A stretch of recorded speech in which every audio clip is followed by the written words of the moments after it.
Ladies and gentlemen, through the years, Red Sox and baseball fans in New England have helped in the fight against cancer in children by supporting the Jimmy Fund.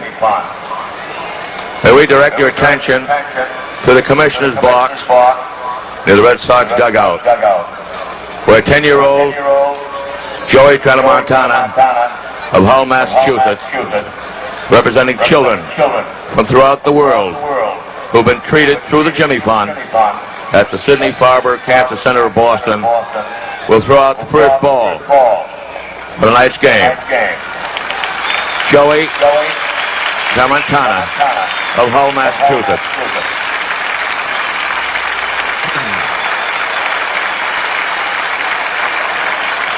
The Jimmy Fund, started here by the Variety Club, the Boston Braves, picked up by the Red Sox, is one of the great charities of the world, and much research, advancement in the fight against cancer has been done here, as Cardinal Cushing used to call it, the little people's charity. Pennies, dimes, quarters, and dollars are sent in. And this young man represents youngsters and the Jimmy Fund here tonight. A fitting ceremonial first pitch for Game 7 in Boston. The Red Sox were on the field. Before this World Series started, and her opening remarks at Game 1, we dedicated the World Series to the fans of Cincinnati. Over 2 million the last 2 years have stormed in the Riverfront Stadium. They have been loyal, enthusiastic, and vocal. And we dedicated it to the fans of the Boston Red Sox. 1,700,000 came into Fenway Park, one of the tiniest ballparks in the majors. It is an amazing record that the attendance and the interest of Cincinnati and Boston was focused on his two teams. And now it's all wrapped up here tonight. And there is Bill Lee, ready to start his warm-up pitches from Southern California. His father's here tonight. His father says Bill Lee is not as far out of the face as everybody says he is. He says sometimes I don't understand him, but he's a very sensitive, intelligent young man who's a lot of fun to be around. The Red Sox hope he's fun tonight, and the Cincinnati Reds are going to try and cause him misery. We've had a couple of changes in the lineup. The Reds have moved Joe Morgan up into the number 2 spot and dropped Ken Griffey down to number 7 with a left-hander on the mound for Boston. And the Red Sox, with Bernie Carbo hitting 2 pinch-hit home runs in this series, are starting him in the leadoff spot in left field tonight. They have benched Cecil Cooper, and Yastrzemski is playing first base. And that's it. And it's going to be Lee against Gullett. And now it's my pleasure to bring in for the play-by-play of the opening half of this game one of the top broadcasters in baseball, a man who has broadcast the Red Sox games here for the last 15 years, and they're having an orally race here. I think right now if he ran for mayor, he might win it. I'm talking about Ned Martin. Ned? Thank you, Kurt, and good evening, everybody, and good evening to you, Mr. Kubek. How you doing, Ned? Fine. William Francis Lee, as he was born, he may not be that anymore, but there's his motion. He was a little bit miffed because he didn't start the 6th game. He went off after his manager and the press and the radio and the newspapers. He said that Darrell Johnson was taking the heat off himself, but actually I think it's a little bit of a Lee ploy, because that's the way he works off the field. I think what he said afterwards, after he said he was miffed, when he said, if there is a 7th game, the spotlight will be even brighter. And that's the kind of guy he is, pitching tonight. He likes it. Pete Rose leading off, 8 for 23 in the series. One of the big factors in the Reds coming here in the 7th game. Ball 1, we're underway. Rose, a switcher, batting right for the very few times that he has done it this series.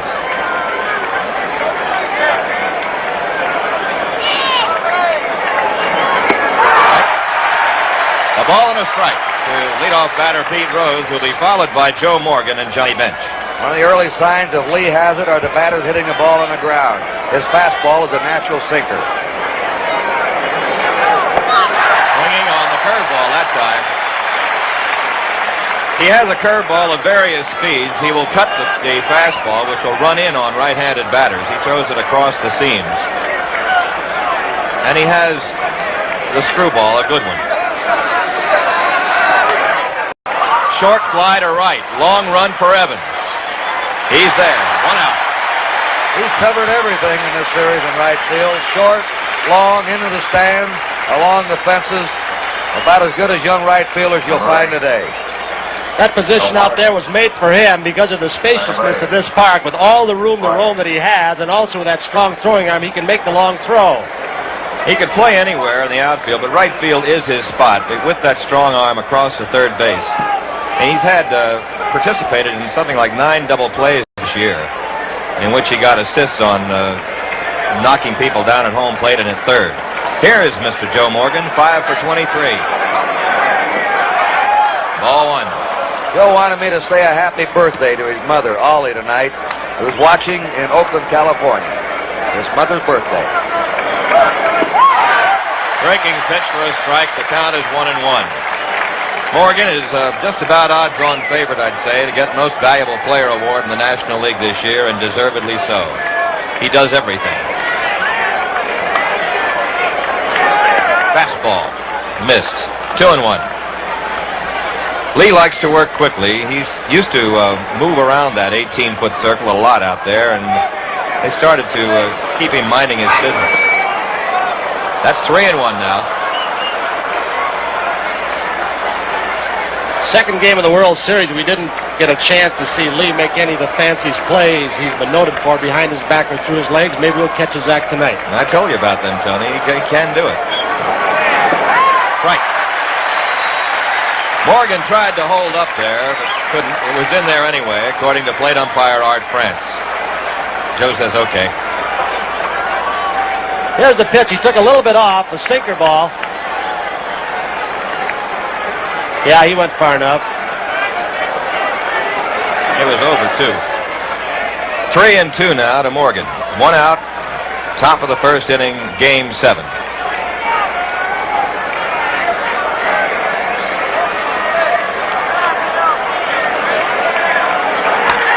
Foul ball. Past Sugar, the first base coach. You mentioned the home plate umpire, Art France. We're back where we were for game 1 with a lineup of umpires that made the complete rotation. France was a home plate umpire in the opening game here in Boston. That's right. 3-2 pitch. Got him. And you don't see that often. Joe Morgan doesn't strike out often. That's his first strikeout of the series. That's the rest of the umpiring lineup. Pelosi at first, Barnett at second, Stello at third, Maloney in left, Davidson at right. And Morgan has struck out for the first time in the 75 series. 2 out, Johnny Bench, 6 for 25. All 1. It'll be interesting to see how Bench goes after Lee today. The first time he saw him in game 2, he had 3 balls to center field and, of course, a double to the right field corner. But yesterday he started pulling the ball a little more. The shortstop, Burleson. 3 out. 1-2-3 inning for Lee. Going to the bottom of the first inning. Cincinnati nothing. The Red Sox coming up. Going into the bottom of the first inning, and left-hander Don Gullett. 15-4 on the year, and in this series, 1-1. And you'll remember the last time he was out. An overpowering game against the Red Sox last Thursday night in Riverfront Stadium. They got to him later on, but he was just awesome, and actually that was even the only laugher of the ball game. What a record that is. 15 wins and 4 losses, and missing 2 months of the season with a broken thumb. He would have been a 25-game winner. I think probably. so. Well, here's Bernardo. Bernie Carbo, 2 for 4 in the series, and they're both home runs, both as a pinch hitter. And he not only talked his way into the starting lineup, but hit his way into it. He'd been figuring he should have been there all series. So he goes against his old ball club. A dramatic 3-run homer last night that changed the whole game around. Already comparing that one to Bobby Thompson's blast back in 1951.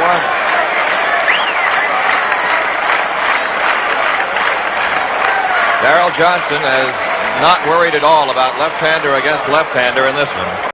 Carbo, Doyle, Yastrzemski, Lynn, and Lee, all left-handed batters. Right.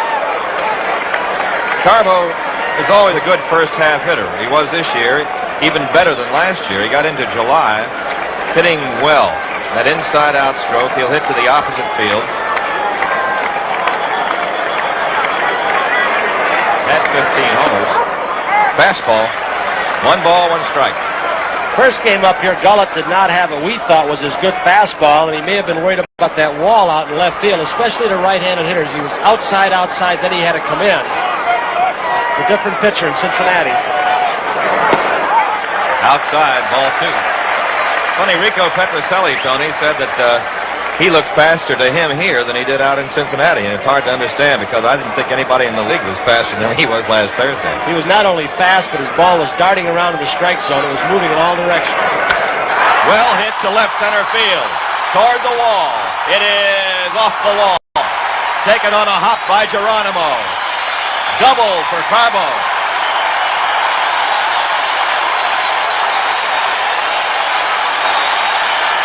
We have the kind of wind here tonight, blowing a little bit in from left field that actually held the ball in the ballpark.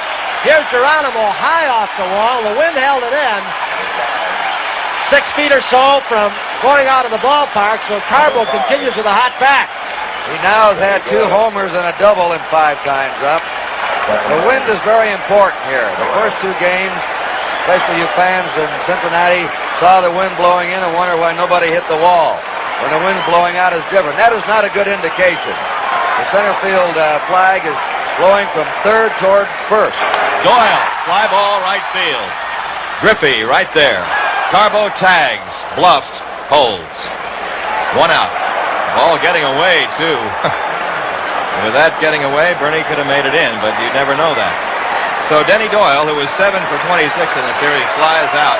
Carbo at second base. Gullett returning to the mound to face Carl Yastrzemski.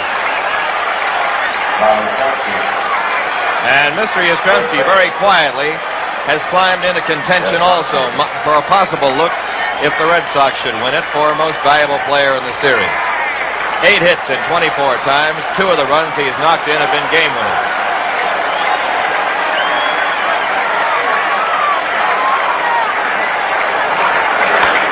Foul ball. The Red Sox really, as we look at Carbo going back to second base, aside from the men they've been platooning, that's Carbo, Doyle, and Benitez, have been very consistent with their attack. They all, from number 2 spot through 8, have 7, 8 hits. They've had great consistency at bat, which has been a plus for them. 1 strike pitch. Breaking ball that time, 1-1. I asked Darrell Johnson why Carbo tonight with the left-hander going. He said, because Doyle, Yastrzemski hit Gullett harder than my right-handers out in Cincinnati. Gullett comes in over the top. He's not one of those sidearm left-handers. 2-1. That's the pitch he's going to have to get over the plate with all the left-handers in the lineup for the Red Sox, that curveball. Don Zimmer. In the opener against Gullett, Yastrzemski went 1 for 3 and knocked in a run with a single, and that got Gullett out of the ballgame. Big swing. 2-2. In the game in Cincinnati, Yastrzemski was 1 for 3 also. There is Carlton Fisk on deck. So Yaz is 2 for 6 against Gullett with a run batted in.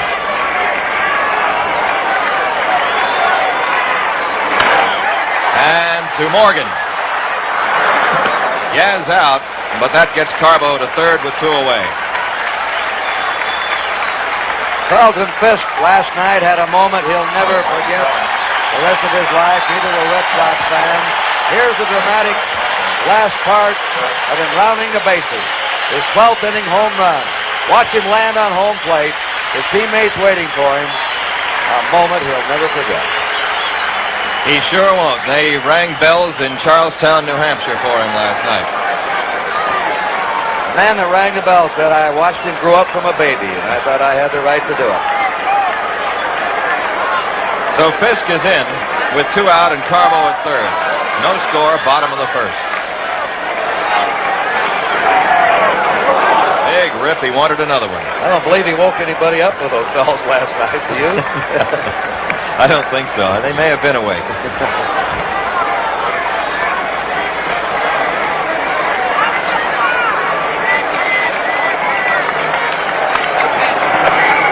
Check swing, and he strikes. 0-2 to Fisk.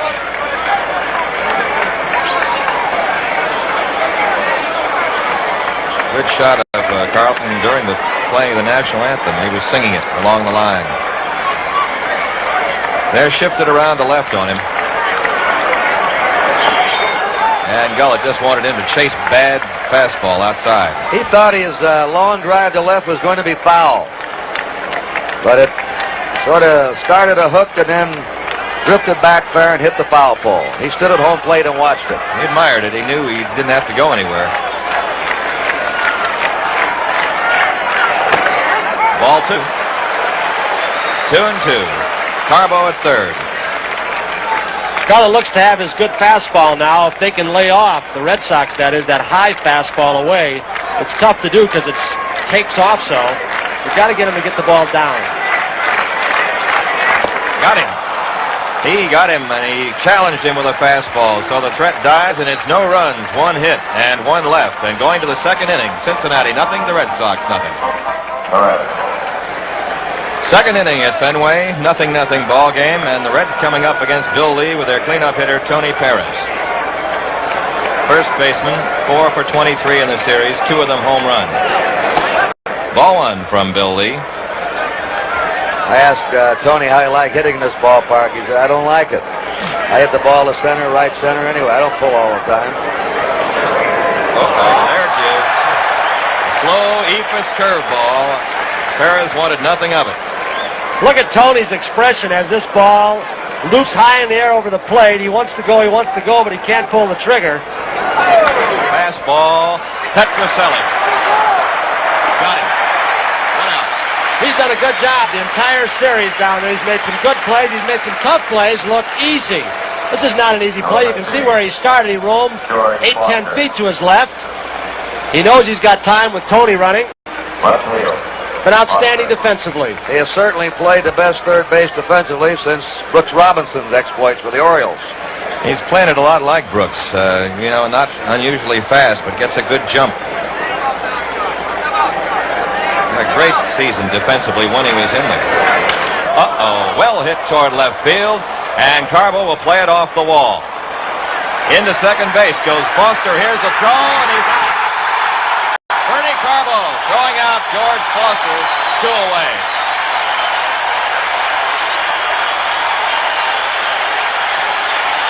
The home park advantage. You're going to see it right now. We've heard so much about the famed wall in left in Fenway. Carbo with Lynn backing him up with a perfect throw to Denny Doyle to get George Foster. Carbo can't do anything wrong. He made a good play last night when they put him in the late inning. He's hitting home runs. He's doubled tonight. He is red hot. Perfect throw. Doyle puts the tag on the sliding Foster. Great positioning by Larry Barnett, the second base umpire. He got right down there in on the play. Carbo, nobody realizes, has a very strong throwing arm. About as second on the club to Dwight Evans and maybe Freddie Lynn. But it's strong and it's accurate. Here is Dave Concepcion up. He's 4 for 24. Here's the tag, Denny Doyle. Foster ran hard right from home plate. And when you play the wall like Carbo just did, make that kind of throw with a strong arm, that's what happened. To Concepcion, bounder to short. Burleson. Woo. And Yaz picks it off and swings the tag around for the 3rd out. No runs, a hit, and nobody left. After an inning and a half, Cincinnati nothing, the Red Sox nothing. Bottom of the second inning, and Fred Lynn up against Don Gullett. Ball 1 to Freddie, who hit that wall last night. Got the tailbone, but he's back in there. A lot of heat today. 7 for 23 in the series, 5 RBIs. He's 1 for 1. 1-1 now to Gullett, and against Gullett, he has done well. He's 3 for 8 in the 2 games he's faced Don Gullett, including a double, which drove in a run. A ball and a strike to Lynn. And it's outside, ball 2. Don Gullett, considered by many maybe one of the 4 best pitchers in baseball right now. The Red Sox liken him a little bit to Vida Blue of the A's. Both throw hard. 2-1 pitch. street. Ted, he reminds me more of Frank Tanana of the California Angels with the same kind of fastball, darting in all different directions, as overpowering as Tanana at times. There's a pitcher that's going to be up among the good ones. Boy, did he look good against the Red Sox this year. Lynn takes ball 4.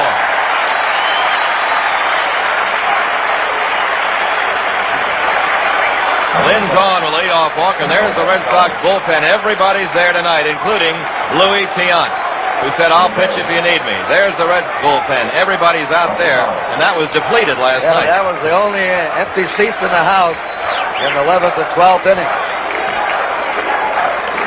Rico Petrocelli, and they've started a chant here now like Louis Tiant. They go, Rico, Rico.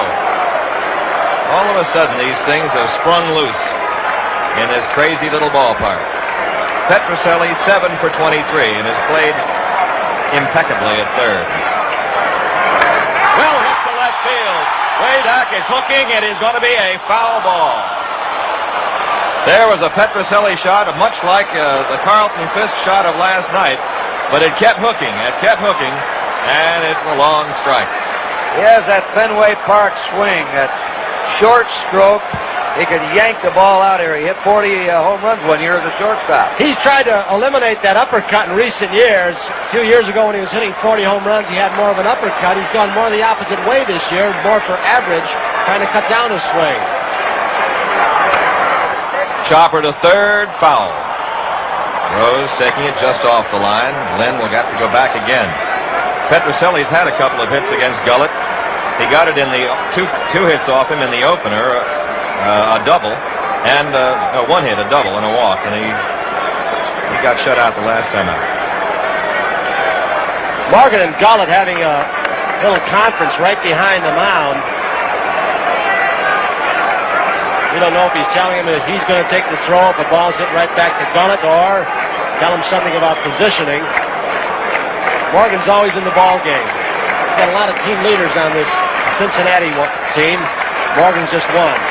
Rose is another. Two of them in the infield. Benches are bad. Not two. Got him. Rico going for that rising fastball, and the two strikeouts have been on a fastball. White Evans robbed Joe Morgan last night. They call it one of the greatest plays in the history of Fenway Park. Here it is. Evans going for this ball, and look at that. Robbed him of a home run and saved the game for the Red Sox. Another one of those miraculous plays that occurred on both sides last night. Foster made one, a game-saving throw from short left for a double play. That one by Evans. Looked bad on that one, strike one. Sparky Anderson called that the greatest catch he's ever seen. He considered the pressure of World Series into that catch. I think you got it. 7 for 22 for Evans on the series. Came on strong in the latter part of the season after having a bad middle half when he was hurt. He had a groin pull and a bad shoulder. In and out of the lineup. Went down on his confidence a little bit and then started to hit. Fly ball, shallow left. Long run for Foster. Rose back there. Rose has it. And back to first base in a hurry goes Lynn as they tried to double him up. Evans fouls to Pete Rose. Well, Pete isn't the prettiest thing playing third. He plays it like Pepper Martin, but he gets the job done. He does, with his chest, his head, and his nose, and everything.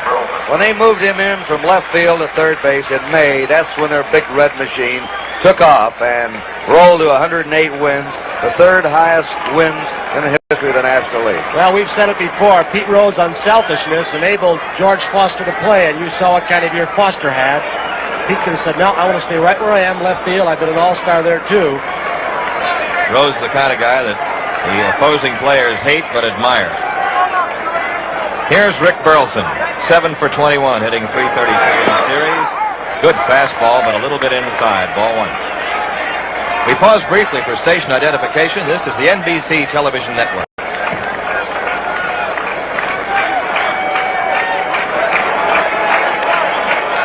Gullett to Burleson. To the opposite field. Griffey right there, though. That's it. In the Red Sox second. No runs, no hits, and one left. And after 2 innings of play, it's 0-0.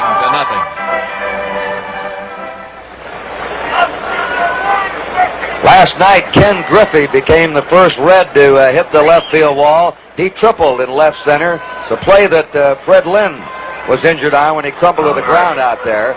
The Red Sox have been very impressed with Griffey. They knew all about Bench and Rose and Morgan. But Griffey, just 25 years old, a 300 hitter, looks like he's on his way to National League stardom.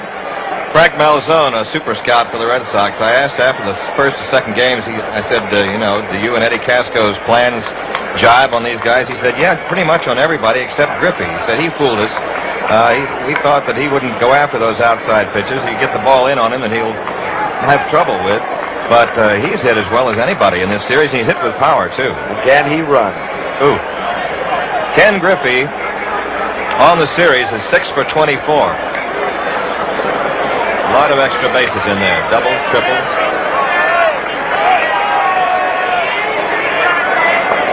Lee's first pitch, a curveball. They feel someday that Ken Griffey has a chance to lead the National League in hitting. He still does not know how to bunt. We know he beats out a lot of infield hits. He still is not selective at the plate. He swings at a lot of bad balls. He needs some refinements. 1 ball, 1 strike. Well, he's going to leg out about 30 points on his average anyway on ground balls. And his hitting coach, Ted Pazuski, feels that someday he may hit 15 or 20 home runs.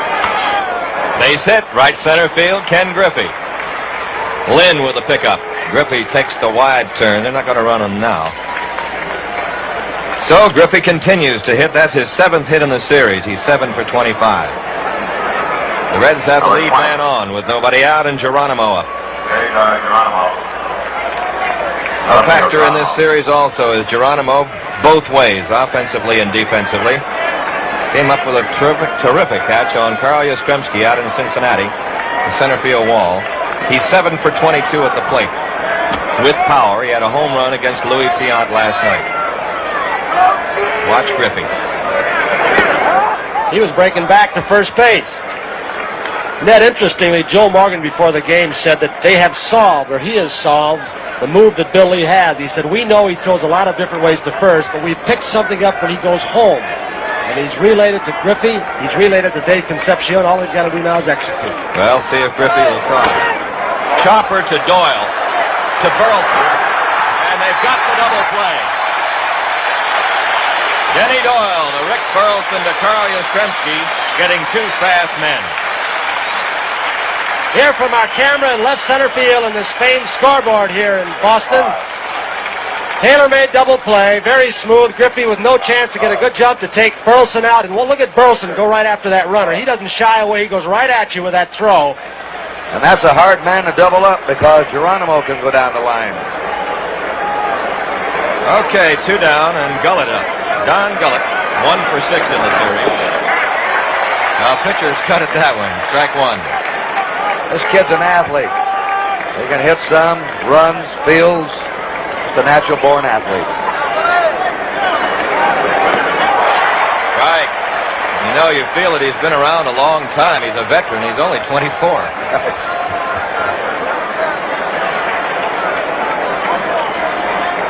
William Francis Lee. 1 ball, 2 strikes. Ned, you mentioned he's only 24. He's pitching in his 7th World Series game at that very tender age. Got a few good years ahead of him, I'd say. There's a base hit by Gullett into the opposite field. Stings one out there. So Bill Lee is starting to pitch a Legion type of game. He'll give up a lot of hits, but he'll induce the ground ball in a double play. Gullett hit Lee that time like a lot of the other Cincinnati players are going to have to go the opposite way, especially the right-handers. They start trying to pull it. They're on the end of the bat, the ground balls. He's got quite a few already in just under 3 innings. Throws a blooper pitch to umpire France. Pete Rose will be the batter. He flied to right field in the first. That's what he's done in his last 20 ball games, including the series, the playoffs, and the final week of the season.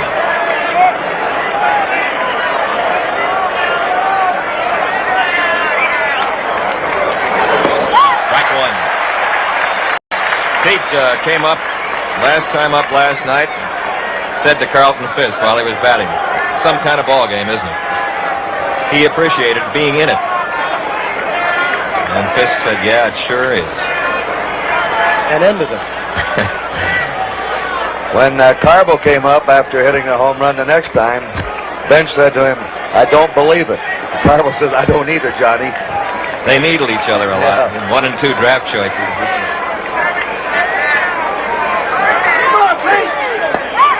Over but low. 1-1. Yastrzemski with Gullett on first base is really off the bat quite a bit, protecting that hole between him and Doyle. Not feeling Gullett is a base-stealing threat in this situation.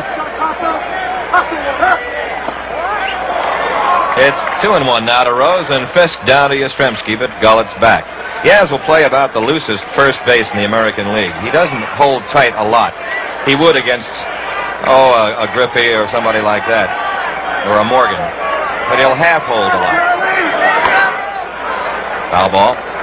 You know, you had George Scott up here, Ned, for quite a few years. There's Alex Gramis, and he's one of the best in the business. But Yastrzemski plays an excellent first base. He isn't just an outfielder moved to first base because he couldn't run anymore. He plays that position well. He said the worst part about it was learning the positioning, where to be on balls hit to right or center. That was the most difficult part. Otherwise, he can get ground balls. It's not all that easy. You think you can just put anybody over and play first base. A lot of fancy footwork involved. There's that play, Tony. Lee is going to try for the man at second, and he's got him. Throws to Doyle on a hustle play by Lee, and we'll watch it again. And Gullett, by not sliding, first of all, watch Lee. Between the legs, he knocks the ball down. There it is, the play that he has patented. He gets the ball to side. His only shot is at second base, and Gullett, by not sliding, is out at second. Okay, at the end of 2.5 innings, no score. Here's that play that Bill Lee made. I tell you, Tony, second game of the season, he's made those plays a lot this year, between his legs and behind him on the backhand. And he made a good fielding play, a very close play at second. Here's Lee up now, and there's strike one. So it's no accident. No, it's not. That's the way he follows through, and the glove just kind of guides itself somewhere. It has eyes of its own. Strike two. Gullett's got 2 quick strikes on Lee. Bill is 0 for 3 in the series. He likes to hit, but he hasn't hit much. And he tries to bunt on third strike, and that's strike 3. That ball was nowhere near fair territory, as you see. With Bernie Carbo coming up, when he was with the Reds, he used to carry that gorilla around with him, that toy gorilla. Whatever happened to that? His name was Mighty Joe Young, Scipio Spinks, a pitcher for the Cardinals, sent it to Bernie when he was over here for good luck. And Bernie took it around the league with him and got so bad that some of the players threatened to burn it. So he finally sent it home. We had it in our booth for part of the year, but there's a lot of Bernie Carbo stories. He had it down in Dallas. He put it up on the table with him and ordered coffee for it and separate checks and things like that. Ball one. This year he had the Buddha, the Counteract, the Witch Doctor from the Orioles. Yeah, he's got a little gold Buddha. Yeah. Did the gorilla pick up the checks? No, Bernie had to pay for it. That's why he got rid of it. 1-0 pitch. It's inside and 2-0 to Carbo, who doubled his first time up.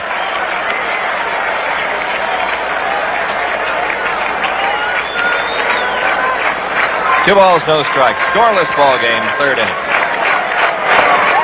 He got it in there with a check swing. Good fastball. Gullett has 3 strikeouts in the game. He's walked 1. And the only hit he's given up was to Carbo.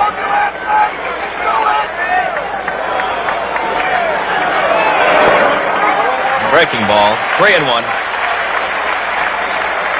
He still hasn't been able to get his breaking ball over, and the Red Sox will continue to lay back, look for the fastball. 3 balls, 1 strike to Carbo.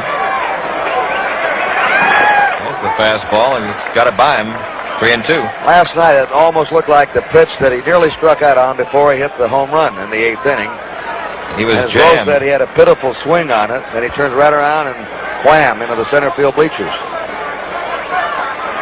All he was doing with that pitch was fighting it off. 3-2. To the opposite field, but foul. The Reds book, put together by Ray Shore. There's Mrs. Gullett. The Reds' book on Carbo is to keep the ball in on his fist. They say he cannot get at it. Eastbrook got the ball a little bit over the plate, and you saw what happened. Well, he likes that inside-out stroke, and he can handle an inside pitch if it's not a real tough one. You get that right arm driving and get it out there to the wall. Ball 4, he's on again.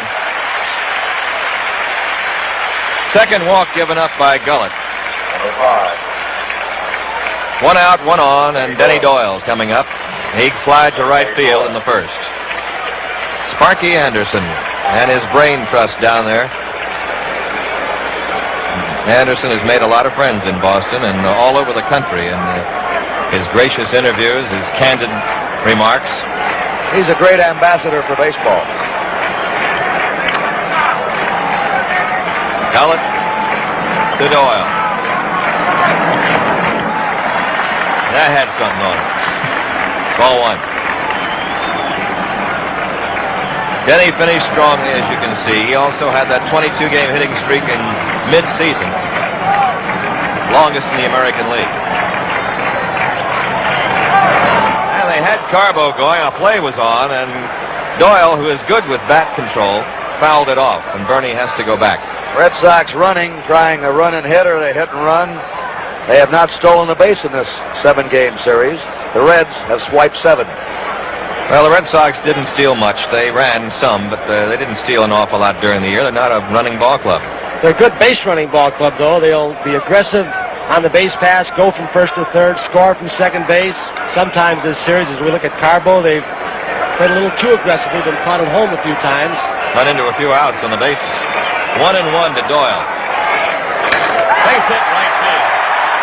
Carbo will try for third. Here comes the throw. Not in time.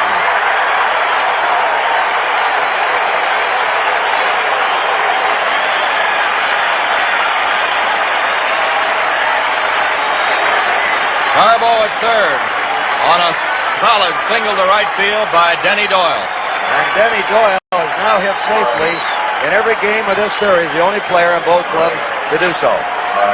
He's got 8 hits now and 28 trips. We'll start talking about people who are going for that most valuable player. There's a lot of them on both clubs.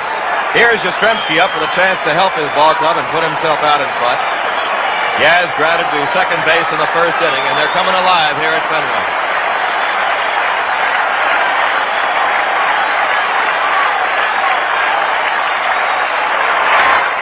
Base hit, right field. Carbo scores. Here comes Doyle. Here comes the throw. Not in time. Yaz goes to second base. Everybody's safe.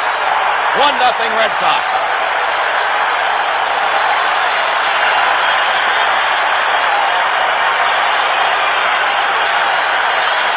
There's Sparky's on the phone to his bullpen. He has Sugar making the call. 2 consecutive plays on balls hit to Griffey. He overthrew his cutoff man. The Concepcion going to third. Doyle did not take advantage of it, but Carl Yastrzemski did. He kept on going to second. There's Pedro Barbone, who's getting loose. It's also like Jack Billingham taking his jacket off. Good base running by Yaz, Ned. Excellent. He took that extra base, and he had it easily, as Griffey did overthrow. And now the Red Sox have runners in scoring position. Second and third with 1 out, 1 run in, and the left-handers have been hitting Gullett this inning. And Fisk is going to be put on. First base open. They'll take their chances with Freddie Lynn. Out in Cincinnati, it was Doyle and Yastrzemski who hit the best shots off Gullett. They were better than the right-handers in the Red Sox lineup, as we said earlier, and they've been that way tonight. So Anderson wants Fisk out of there, although Gullett did strike out Carlton his first time up. But they want to get the bases loaded, take the chance on the force at any base, or set up a double play with Lynn, a left-handed batter, on deck.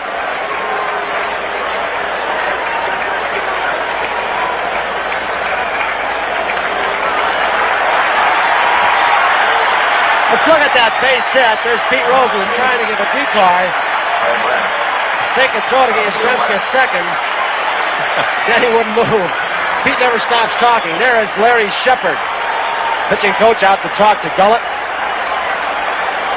Shepard just may not have the hook with him. It's usually given by Anderson when he comes out. The bases are full, and Freddie Lynn is up. Bullpen activity, double-barreled activity.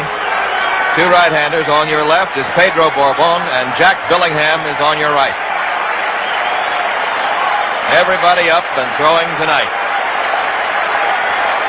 So it's cacophony of sound here at Fenway as Freddie Lynn is up with the bases loaded. Third inning, Red Sox leading 1-0. Lynn walked in the second. Big rip, strike one.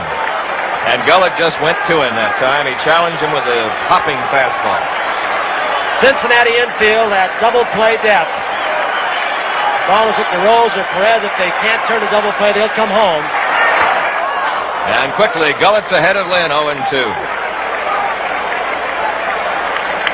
Here's Bench, the kind of beating that, even with a mask, a catcher takes at times on the foul tip. Well, that's the umpire's mask that hit. Art France, that'll jolt you. 0-2, one out.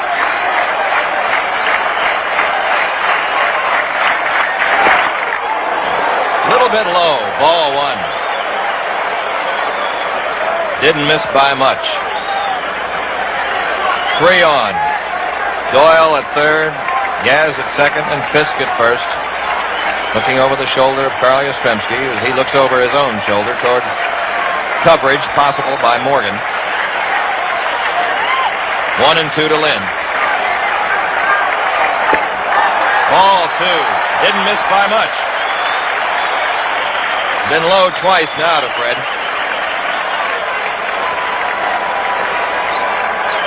Gullett working in a jam here.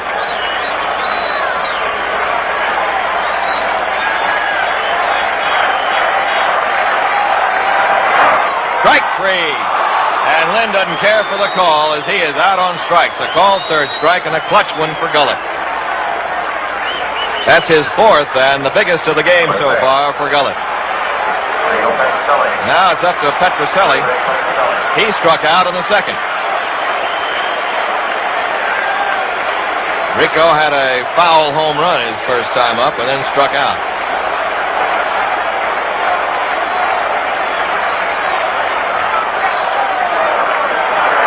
Ball 1. Rico has 3 runs batted in the series, and a couple of them have been big ones. All three. Mr. Don Gullett's wife, Mrs. Gullett, having a time right now. Ball 2. Red Sox hitters now have started to lay off that high fastball. They were swinging at it the first couple of innings. There's Sparky, and getting Gullett to get the ball down. His fastball is not quite as lively, and he's getting behind because of it. 2-0 to Petroselli. Bases full. Ball 3. No place to put him. There's Don Zimmer. They've been giving the Red Sox a lot of green lights on 3-0. Let's see what they do with Petroselli. Don't know about now. With the way Gullett's been throwing to him, might let him come in with one and see if he gets a strike. We'll see. Of course, if Rico gets the ball in his wheelhouse, he could lose it here. Petroselli right now is 9 lifetime Grand Slams, and that's more than any active player now in the American League. He's taking.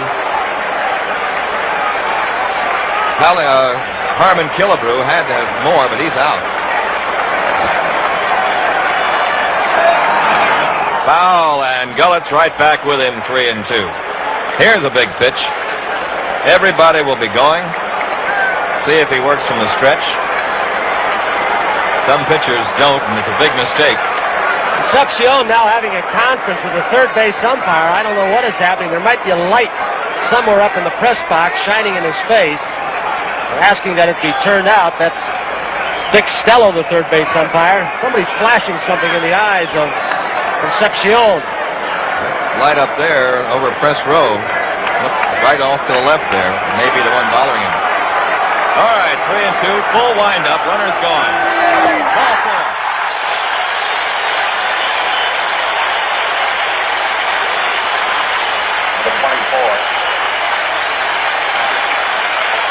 2-0 lead for Boston.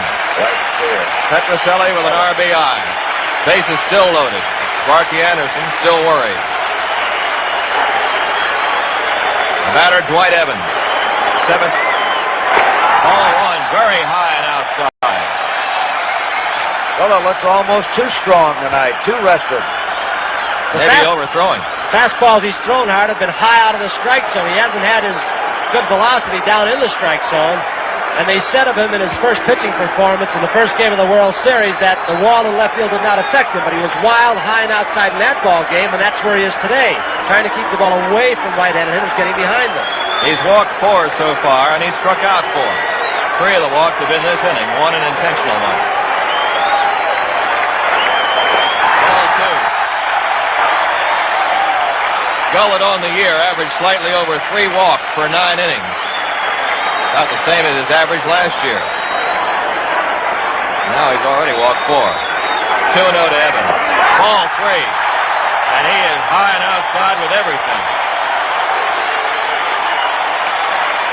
Boy, that's frustrating for a manager to be in that dugout and watch those pitchers throw those balls with men on like that. Frustrating. 3-0 pitch. Ball 4. Another run across. Red Sox lead 3-0 as Yastrzemski scores. And like Darrell Johnson in yesterday's ball game, who went a long while with Louis Tiant because Tiant is Darrell Johnson's best. Sparky going a little bit longer with Gullett because he knows Gullett is his best. Well, the Red Sox bench, number 12 was Bobby Heiss, who hasn't even played in the series and is one of the most enthusiastic players that the Red Sox have. Sparky Anderson goes right along with Gullett. He's got Bourbon and Billingham ready in the bullpen. And here is Rick Burleson up, the number 9 hitter this inning. And right now, Sparky Anderson is managing with his heart. He does not want Gullett to go out of the last game of the season and look badly, and that's the kind of man he is. Little foul ball. It's going to go out of play. Strike 1 to Burleson, who flied to right his first time up. So the Red Sox, with the benefit of just 2 hits this inning, have gotten 3 runs. The wildness of Don Gullett. 4 walks in the inning. 2 of them forcing home runs. Youngster with a game battle on his hands right now. Ball low. Burleson had a notion that pitch wasn't too bad. That was a little bit low, but over the plate. 1-1 to Burleson.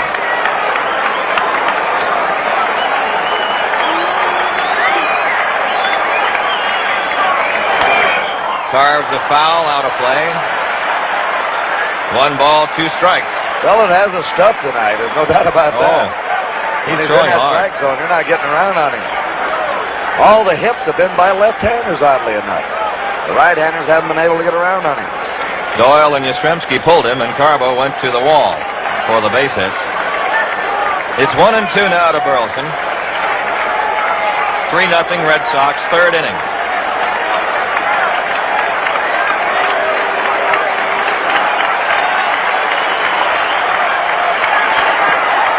Inside, 2-2.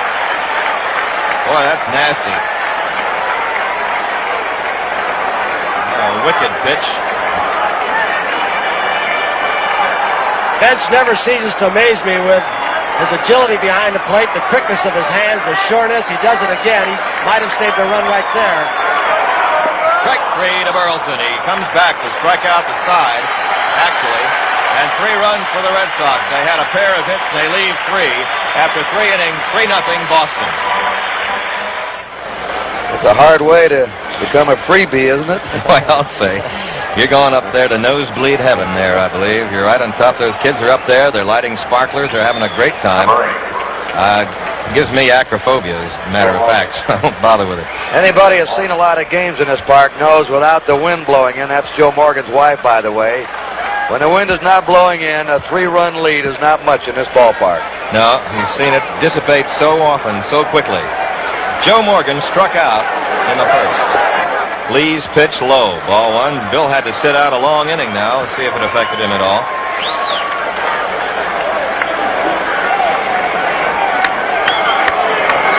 There he bunts, a beauty. Lee will play it, not in time. He can't get it over there. He had to make a do-or-die effort with his bare hand, but a perfect bunt by Morgan. And this is something that Morgan rarely does. He doesn't beat out many bunts. He doesn't try to. He likes to pull the ball. This is just perfect. As soon as he made Yastrzemski try to field it, you can see how Lee falls off toward the third base side. No chance for a play, although Lee makes one heck of an effort. Tried to scoop it to Yastrzemski, but that's a base hit in any ballpark. A perfect drag bunt. Now let's see if Morgan, even though he's down 3-0, tries to excite the Cincinnati ball club and try for the steal. He's done it in the past when his team's been down. Well, he seems to have figured out Lee's move. At least he says he has, and told Griffin and Concepcion and others about it. Johnny Bench is 0 for 1. He grounded to shortstop in the first. There's Morgan with his lead. And a good one. About a 5.5 step lead.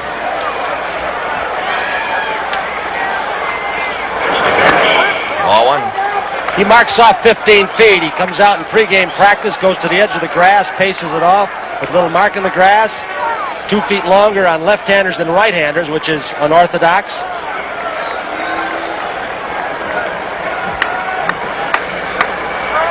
In his home ballpark, he can mark it a lot better with that dirt around first base and then nothing but the artificial turf. Joe going back. Going back, and it was a pretty good pitch to go on, Tony, if you had to. It was a soft pitch by Lee.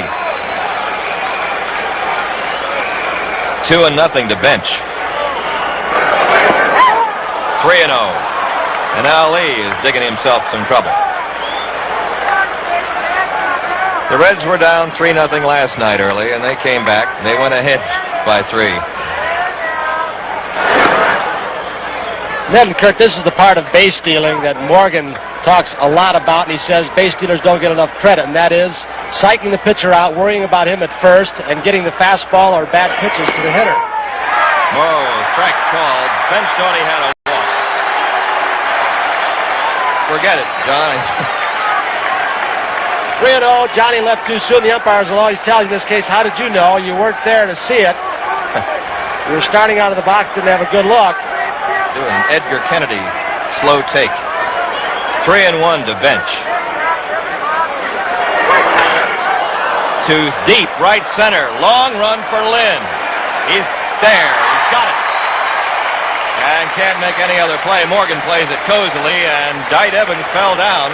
Almost got in his way.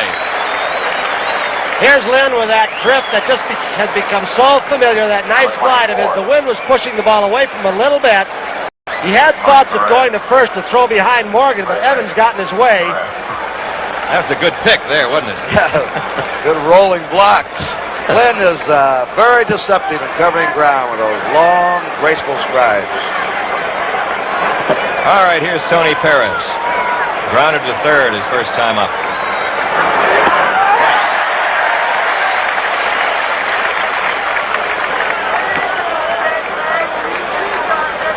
4 for 24 for Perez, including 2 home runs in 1 game in Cincinnati. There's Lee's move.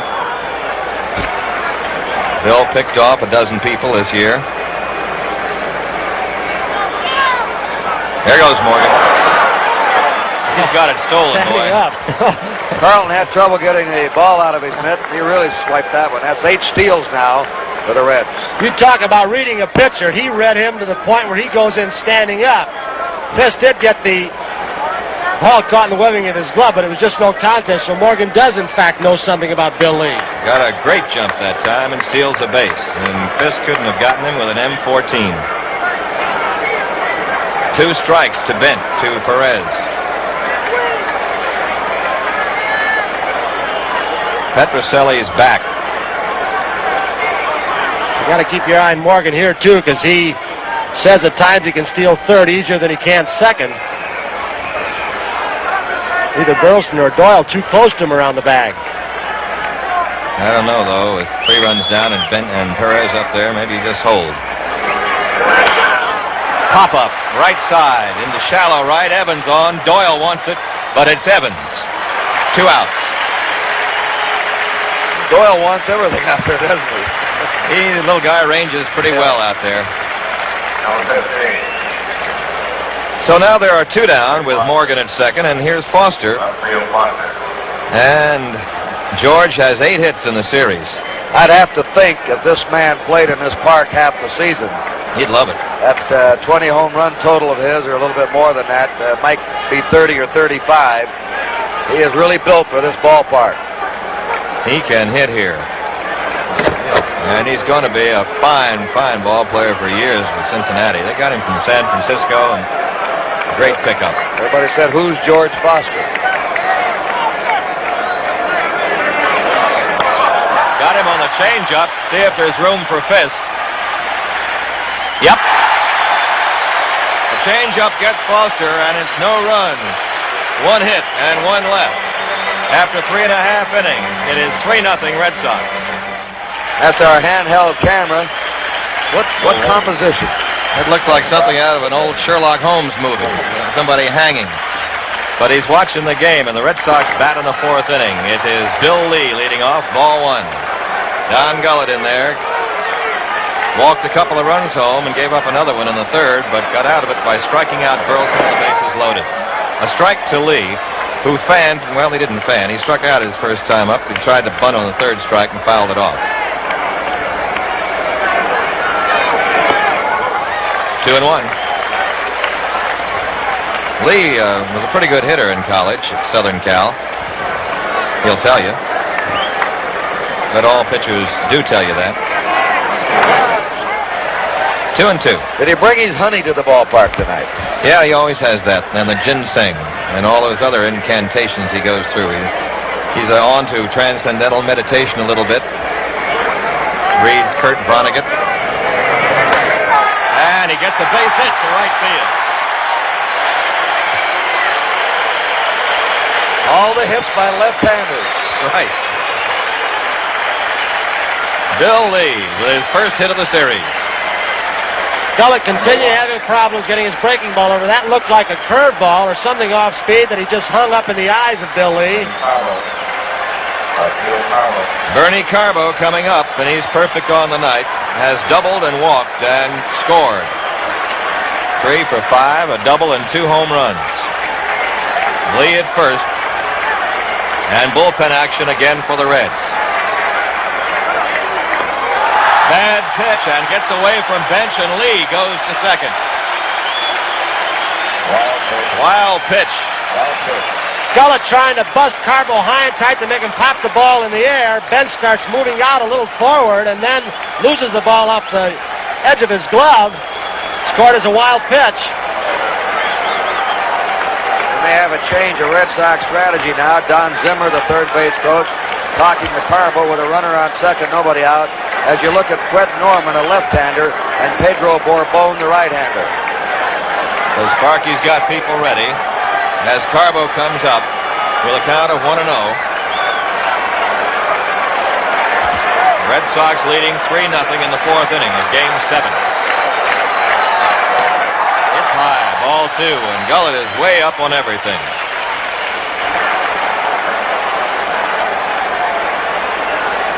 Red Sox being selective, and no wonder. Carbo walked a lot of times this year. He was more selective than he had been. Toward the middle. Morgan looks at third but goes to first. Carbo's out, but Lee moves to third with 1 out. Bernie does his job. They took the bunt off. He was trying to pull the ball. Just gets by Gullett to his left as he falls off to the third base side. Little Joe with a good play. He's done a good job defensively. He goes very well to his right. Now the Reds have to bring the infield in. With 1 out, Bill Lee at third, and the Red Sox ahead 3-0. Yeah, they can't start conceding runs now. If they're down by 3, they can't lay back and say, we'll get to anybody safe. They got to cut a run off the plate if they can. They're in about 2/3 of the way anyway. That's shortstop Concepcion. Check swing, and it's taken by Rose. Fair ball in time to get Doyle, and a break for the Reds as Denny Doyle on a check swing grounds to Rose and makes the play.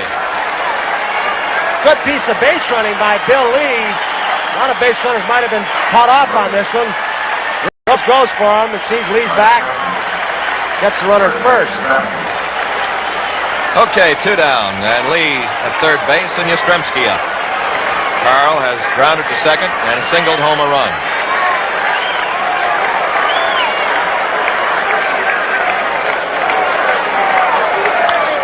Pop-up, sky high, and playable. Perez and Morgan. Joe makes the grab, and Gullett gets out of it very, very nicely. No runs, 1 hit, and 1 left. And after 4, it's Red Sox 3, Reds nothing. The preceding announcement was furnished by Major League Baseball. You know, Ned and Tony, it was a sad sight for me to see after the game last night. Larry Barnett having to be ushered off the field with an armed guard. Of course, the Red Sox fans were unhappy with his controversial interference call out of Cincinnati.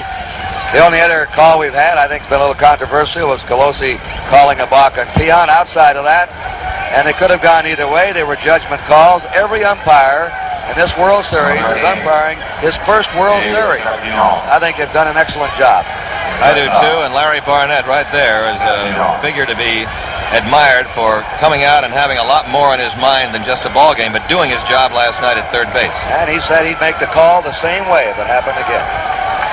Dave Concepcion leading off for the Reds in the 5th inning. The Red Sox leading 3-0 in Game 7. Here's the pitch by Lee. Strike 1. Come up with 3 of them in the game, and nobody's offered at them.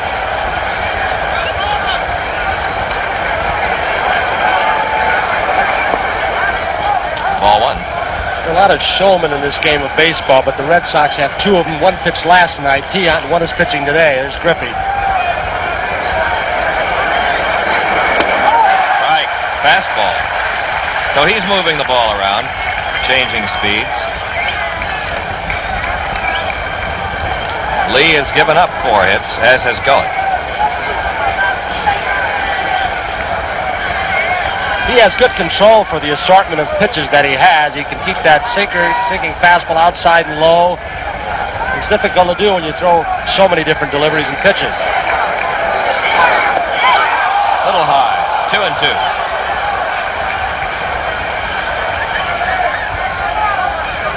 This big crowd here. Galvanized. Went for the fastball, and it's 2-2 to Concepcion. The Reds are a great fastball hitting team. Lee is serving them up the sinkers, breaking stuff. Well, he pitched as good a game as the series has seen, really. Sunday a week ago. Ran into trouble in the ninth and giving up that leadoff double the bench. Opposite field, Yaz backhands, has to hurry, not in time. Lee broke late that time, coming off the mound. Yep. His style of falling so off the mound toward third base got him in trouble that time, and of course Concepcion leaning over the plate for the outside pitch got a good break out of the box. Watch Lee hustle over right at the end. He has the ball in his grasp. When he tags Concepcion, well, he never did have possession. Yastrzemski led him well on that, but he never did get the tag made, and he dropped it. We have a man at first base now who's attempted 3 steals, completed all 3 in this World Series, and stole 33 out of 39 during the year. Concepcion. He's got 5 hits now in the series. Then I think this is where you see in Kurt difference in the style of play in the American and National League. There are just a couple of teams, California Angels 1, who will steal bases when they are behind. They do it a lot more in the National League, as Morgan showed earlier in this ball game, and don't be surprised if Concepcion goes. They have the team speed, and of course in the National League they have a lot more artificial stadiums, artificial turf stadiums, making the running game a little bit more effective.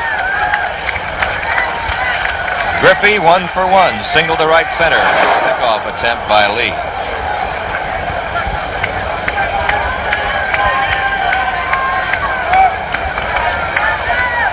Takes about the same kind of lead as Morgan, maybe a half step shorter. 1 ball, no strikes. Red Sox 3, Cincinnati nothing. The Reds batting in the 5th inning.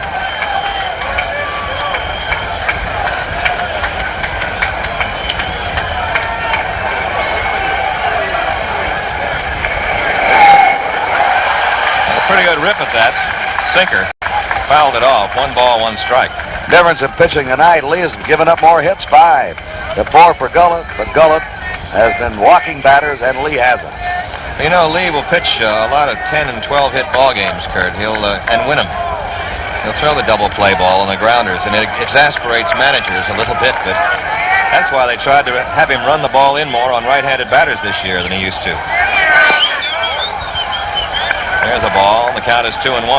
Then I imagine that Lee will go during the course of the year some ball games where he gets 15 to 20 ground ball outs. Right. He's an average of about 17, 15 to 17. He doesn't strike out too many. They wanted him to try for more strikeouts by using the fastball more and close. There's the move. A look toward the plate, but the move definitely to first.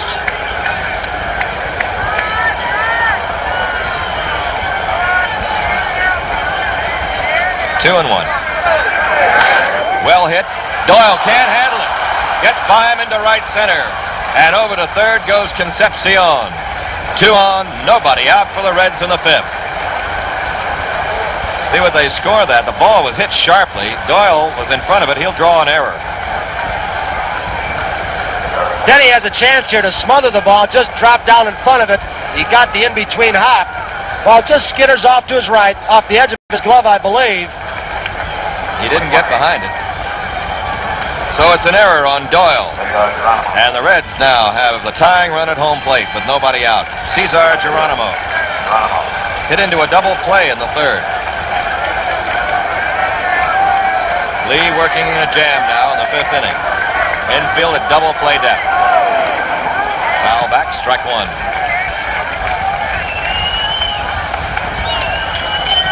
They will go for 2 now and give up the run if they can get the double play. Got a couple of tough men to double, though. Griffey and Geronimo, but they did double them in the 3rd inning. There they are, the runners at 3rd and 1st, Concepcion and Griffey.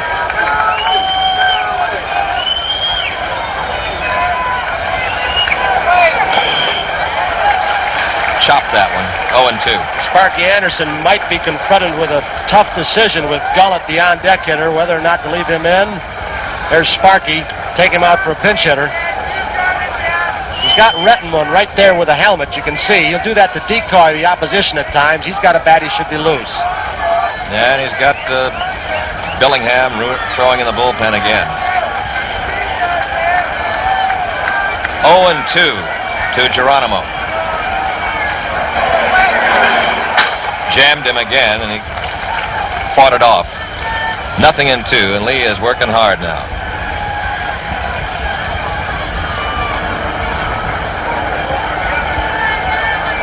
Right now, the biggest game of his major league career.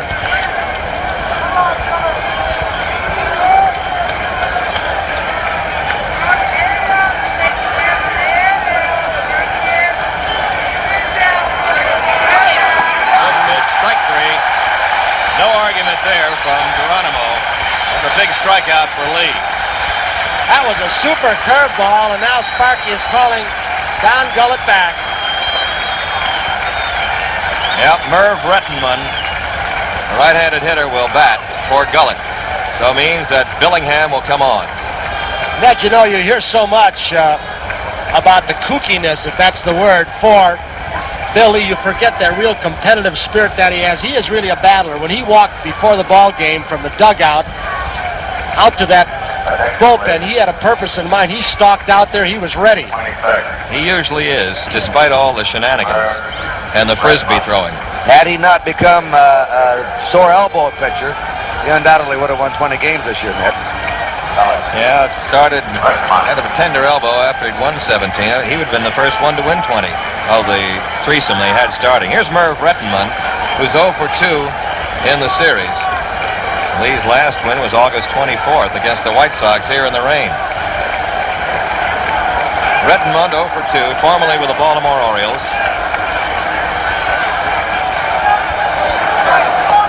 Ball 1. This fella was a very good outfielder. There's Concepcion at third base. And Griffey at first, ready to go. Rettenmund was the fourth man in what was a very good outfield at Baltimore when Frank Robinson was playing there. Blair and Buford. 1-1.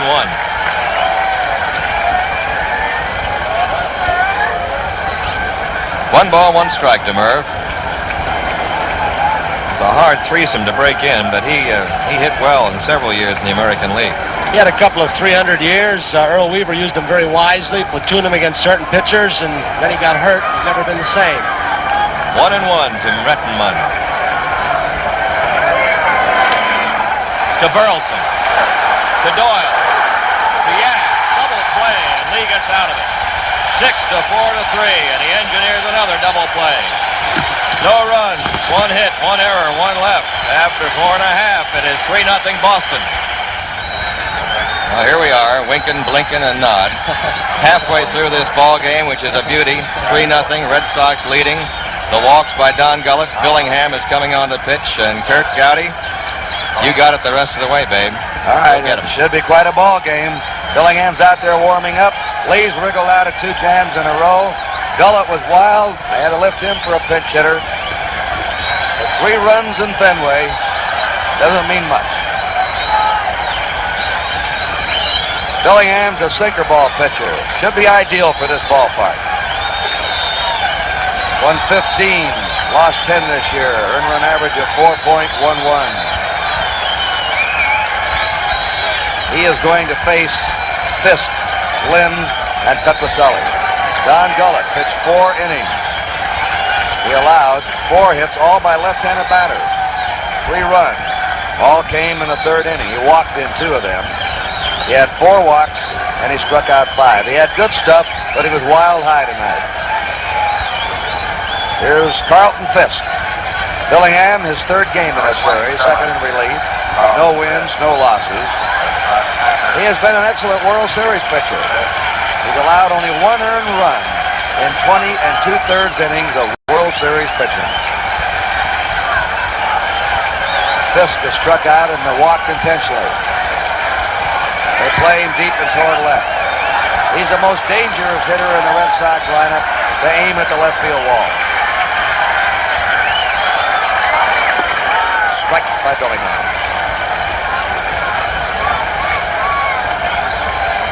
He went through spring training after he came back in June from a broken arm. Strike 2 in a committed swing. Last year he had knee surgery.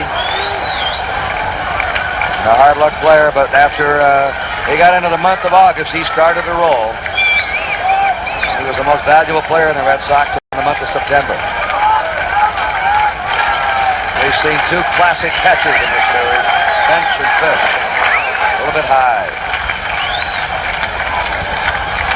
Hall of Famer Joe Cronin was marveling about the catching of Johnny Bench. How easy he does it. Out of a rocking chair in back of the plate. Sinker ball fooled Carlton Fisk. Billingham strikes out the first man he faces. And again, the long relief man becomes very important in a World Series game. With his team behind, Billingham has to hold the Red Sox. Fred Lynn has walked and taken a called 3rd strike.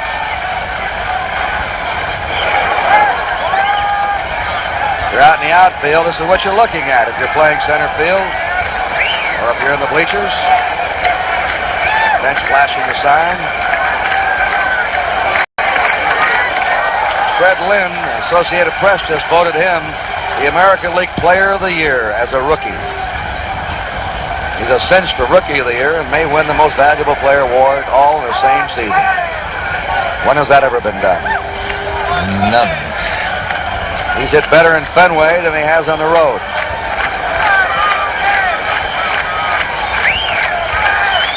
The count 2-0. Now it's 3-0 to Lynn.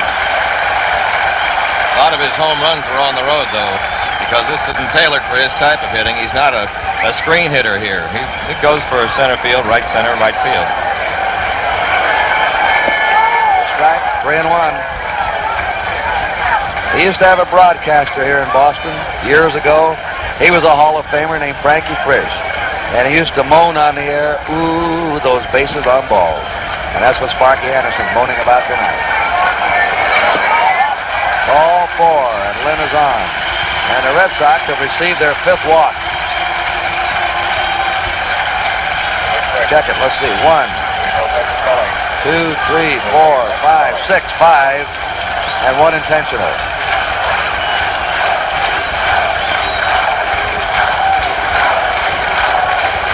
Petroselli has struck out and walked. Really had a home run his first time up on a long foul drive to left.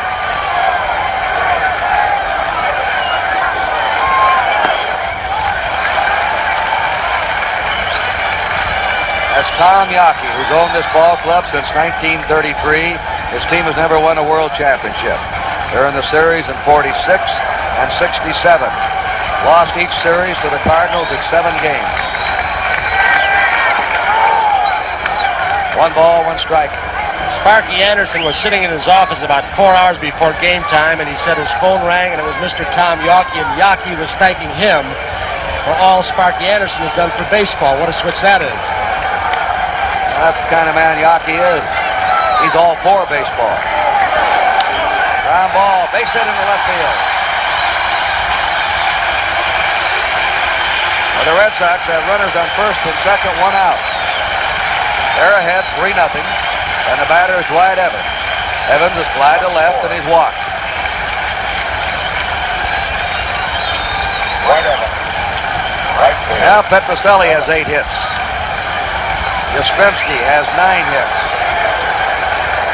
Doyle has 8 hits. Lynn has 7 hits. Evans has 7 hits, so they have a very well-balanced attack. All of them chipping in. There's a long smash to deep center. Geronimo, draw a beat on this one. He has it. The tag at second, and Lynn is coming on to third. Geronimo makes him look easy out there. What a center fielder. Lynn played it about a third of the way and then went back and tagged. That's how deep that ball was hit. Great individual matchups in the series. Geronimo, Lynn, Bench, Fisk, Burleson, Concepcion. Cesar Geronimo, a man who is moving before the ball is hit, as most great center fielders are. He starts to his left and back, playing a little more shallow in the first 2 games up here in Fenway, and now he shows off that throwing arm, which he's got one of the best of. Here's Rick Burleson. He's fly to right. He struck out. 0 for 2. Runners on first and third, 2 down. It's ball 1 to Burleson. Lynn at third. Petroselli at first. Red Sox ahead, 3-0. Each team has 5 hits.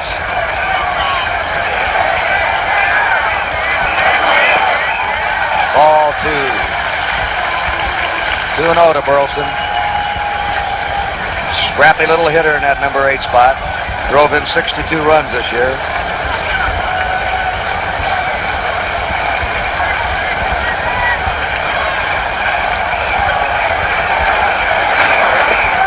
Two and one.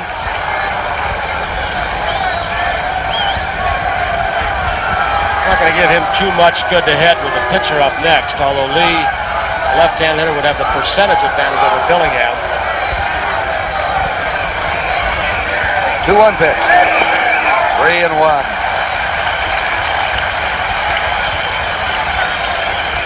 That's Joe Garagiola on your left. Marty Brenneman, Cincinnati announcer, on your right. They're over there broadcasting around the world tonight on NBC Radio.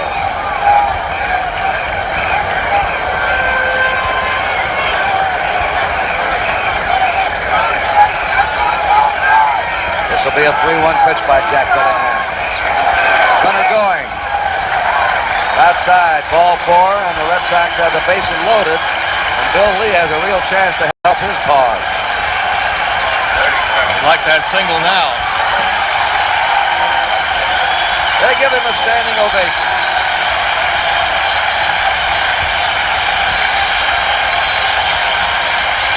He's had 5 shutout innings. Long ways to go. Part of that is due to the great pitching performance in inning number 5, when with men on first and third, nobody out. He called strike on Geronimo and then the double play. That was a great piece of pitching by Lee. Whacks it back. 0-1 to Bill Lee, who has struck out and singled to right. He's not going to be cheated on his cuts, I don't believe.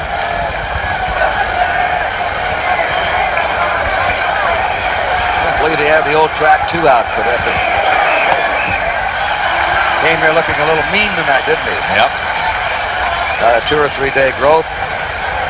Bellingham has a 1-1 count on Bill Lee with a bases loaded, 2 down. Lee hits a high fly to Geronimo, playing shallow. Back, he's there. He has it. Geronimo's very shallow for Lee. And just outran the ball. No runs, 1 hit, 3 left. At the end of 5, 3-0 Boston. And if you've ever wondered what it looks like from a sportscaster's advantage, right there. And here we go with Pete Rose at the top of the order in the 6th inning. Reds trailing 3-0. Bill Lee slips the strike across. Rose is fly to right, hit into a force out. Morgan on deck, and then Johnny Bench. Inside to him, a low. Morgan getting loose. Bill Lee, born in Burbank, California, lives now in Stoughton, Massachusetts. That happens many times. Players come to a major league city and then stay there and become part of the community. 1-1 delivery. 2-1. Those that joined us late, the Red Sox scored 3 runs in the last of the 3rd. Don Gullett walked in 2 of the runs. That's been the scoring. There's a base hit by Rose in the right field. And the 4th inning in a row, the Reds have had their leadoff batter get on with a base hit. Rose now has 9 hits in this series. And Yastrzemski has 9 hits. They're the leaders.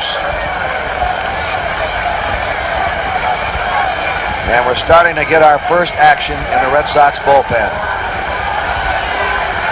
Morgan has struck out and then beat out a drag bunt. Fouls it back.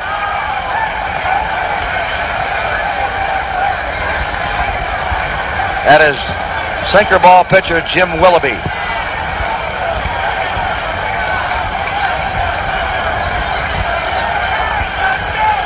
Rose at first. Nobody out. 6th inning.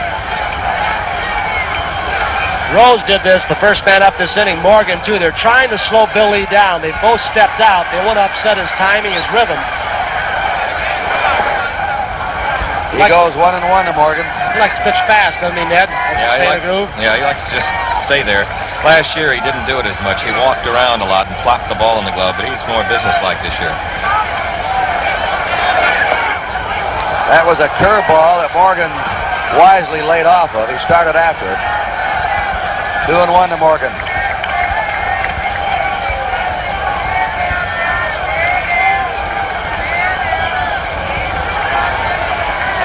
Short lead at first by Rose. There's a fly ball. That's a tough chance, baby. No, Evans comes on. Ball went farther than it looked. Hit it off the bat handle, but it carried. That's how strong the little man is. Evans was remembering last night and playing him pretty deep, too. Johnny Bench has grounded out, flied out to deep center. He's hit the left field wall once in this series. Last night he singled off the fence.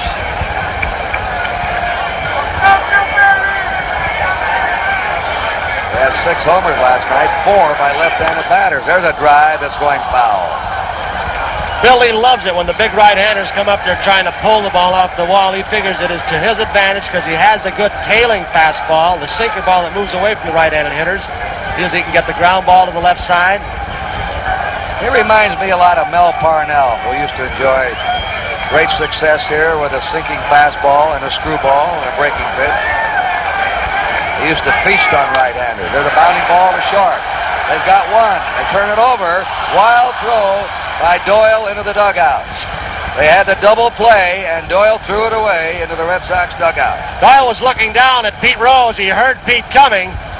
Here's Burleson with a nice, easy flip.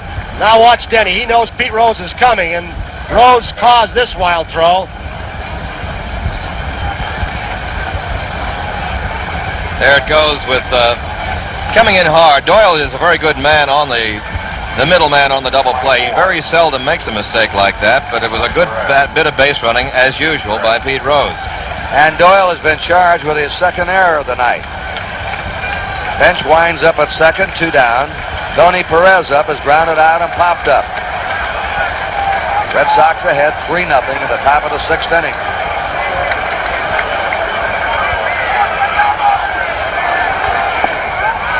His fastball just is outside. 1-0. Red Sox have already turned 2 double plays in the infield and had time to make it 3.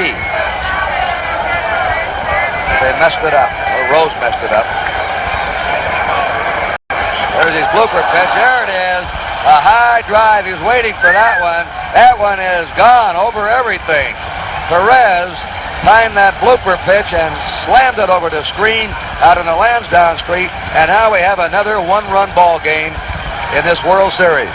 That was a tape measure home run as the Cincinnati fans come alive. Mr. and Mrs. Bob Howsam alongside the dugout. He almost looked like he was waiting for it. You wonder if Bench had something to do with it down on second, relaying some signs, which can't happen with a catcher on second. Tony Perez now has had 3 homers. There's Mr. Howsam in the dark suit. He is the president of the Reds, just signed a new 5-year contract. Should have signed him for life. Well, that ball was creamed. It hit the turnpike out there, I believe. That's his 3rd homer, and he has 7 RBIs. That's the most in the series. And now it's 3-2 Boston. Foster backing out on Lee. Failure to make the double play has been costly to the Red Sox. Again, Foster backs out. Now the Boston fans will get on Foster for stepping out just as Lee starts down with his delivery. They're trying to upset Bill Lee. This is nothing new to Foster, but Morgan did it, Rose did it also. And Lee brushes him back. Ball 1. Foster has singled off the wall and fouled out. 2-0. Roger Moretta, left-hander, has joined Jim Willoughby, a right-hander, in the Red Sox bullpen. 3 runs, 5 hits for the Red Sox, 2 runs, 7 hits for Cincinnati. Right. Foster was asking for time, but he didn't ask in time. That was a legal pitch, the 2-1 delivery. The let-up deliveries outside, 3-1.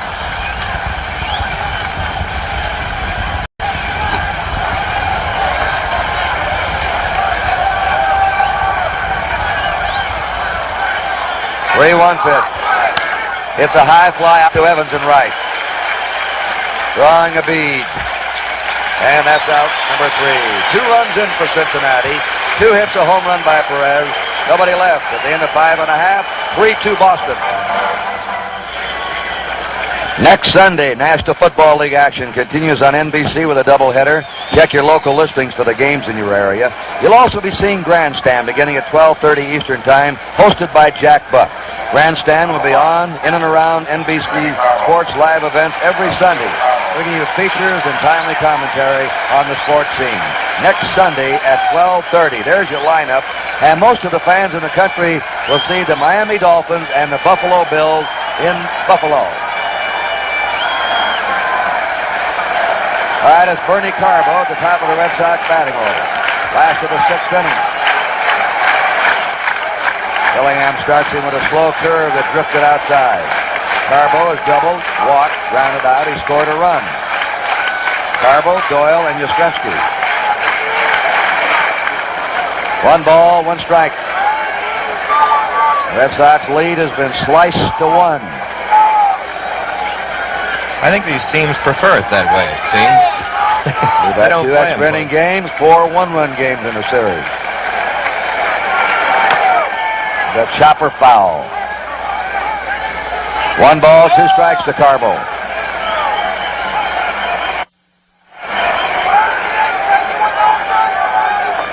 They draw away. Beauty in the October night in the Hub City.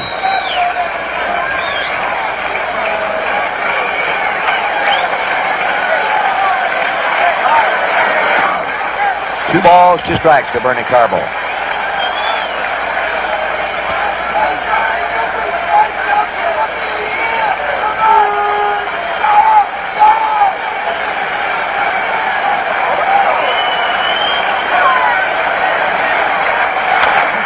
It's a ground ball that hits the bag. Fair ball. Perez runs, wins the race. 1 out.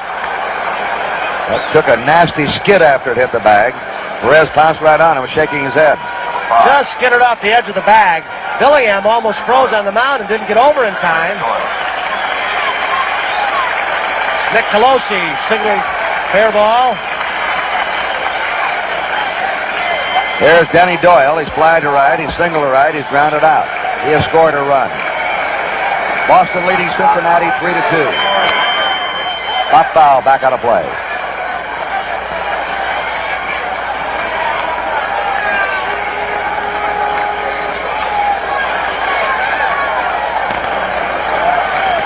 The Reds have out-hit the Red Sox 7-5. 1-1 count to Doyle. There's Yastrzemski, the Red Sox bat boy.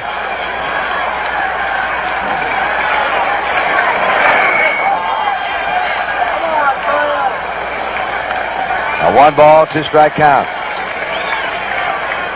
Right now here at 10:18 Eastern Daylight Time, it is 62 degrees in Boston. A very pleasant fall night.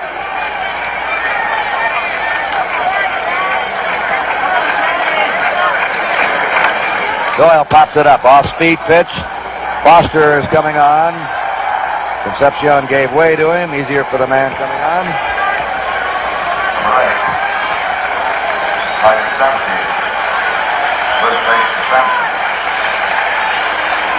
Two down, and Carl Yastrzemski up. Has singled in 3 times. He has knocked in 1 of the 3 Red Sox runs. 3-2 Boston. Last of the 6th. Curve is low for a ball. Billingham keeps everything down. Downstairs. A wise thing to do in this ballpark, as Bill Lee found out. They gave that high blooper pitch to Perez. 2-0. They're playing Carl straight away.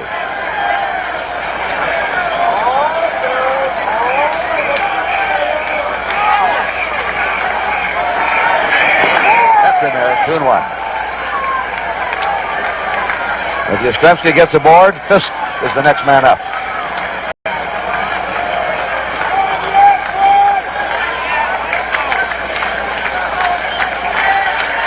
Two down, nobody on. 2-1 to Yastrzemski.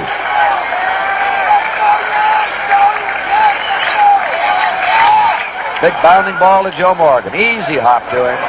And the Red Sox go quietly down 1-2-3 in the 6th. At the end of 6, Red Sox 3 and the Reds 2. Grandstand this Sunday. The first program just before the first NFL game in your market will feature a wrap-up of the World Series. ABA Commissioner Dave DeBusschere on the explosive situation in his league. We'll have news, scores, and features. Full coverage of the Canadian International Horse Race from Woodbine. Jack Buck hosts television's most complete and concise sports program. And another interesting development we'll be talking about here in a minute. Concepcion leading off in the 7th. Hot ground ball to shortstop Burleson. Long throw right on the money. 1 down. It brings to mind that we're going to be doing the Miami-Buffalo game. That's Rick Miller, who's gone to left field now for the Red Sox, replacing Carbo. A defensive measure by manager Darrell Johnson. The World Football League folded today. The Miami Dolphins winning 4 of their first 5 without Sonka, Warfield, and Kick. What happens to them now? Will Mr. Sonka be back in that Miami backfield? We'll find out. Imagine they'd like to have him. I'd take it. Ken Griffey, a single, reached in an error. Ball 1 to Griffey.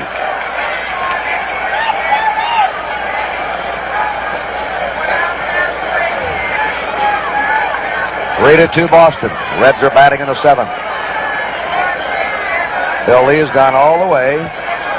Don Gullett started, went 4 innings, lifted for a pinch hitter. Billingham has pitched well since. High curveball. 2-0 to Ken Griffey. Batting 7th in the Red order. Getting now to the part of the ball game, there's always pressure the World Series, especially the 7th game, but when you get to the 7th, 8th, and 9th innings of the 7th game and the one-run ball game, the pressure really mounts on the defense, and of course, the offense when they're down 1 run. And Lee runs it to 3-0 on Griffey. That's Mrs. Lee. Come on, Bill, get it over. Willoughby, a right-hander, Moretta left-hander, and the Red Sox bullpen. He walked him on 4 pitches. And that is the first walk given up by Bill Lee tonight.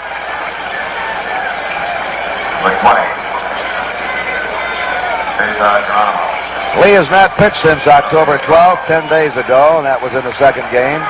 Now Darrell Johnson is coming out of the Red Sox dugout. Remember, Lee's had a tender elbow, but he went right into the 9th inning in Game 2 against the Reds and held them to 1 run. He was asked the other day about what he did, what he said when Darrell Johnson came out to get him, or what did they talk about. He said, usually nothing at all. He just takes the baseball and I leave and I get mad. And he's going to lift Lee. And he's going to bring on Roger Moret, a fast-balling left-hander, while Moret makes his way on. We have a break in the action here. Standing ovation for Bill Lee with a score. Boston 3, Cincinnati 2. We have just had a report that Bill Lee developed a blister on his left thumb. And that's why the decision was made to lift him. He could have had a shutout.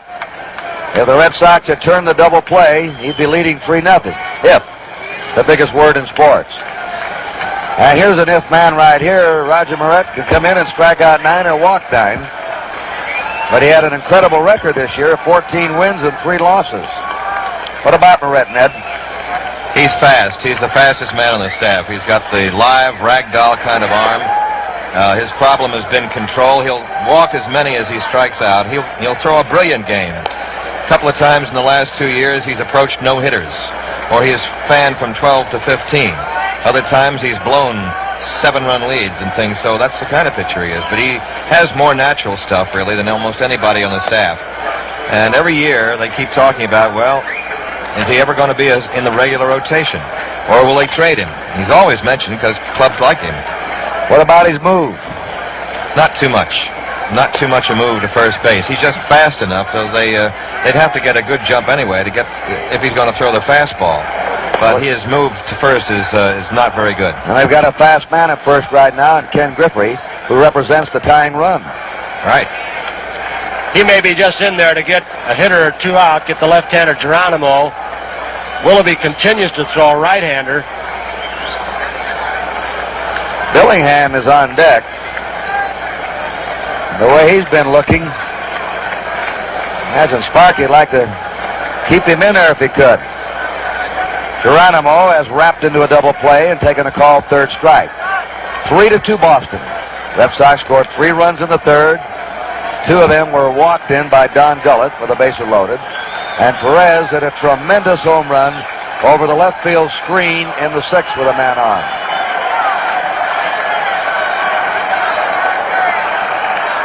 Geronimo played a shade toward left. There's the move by Moret.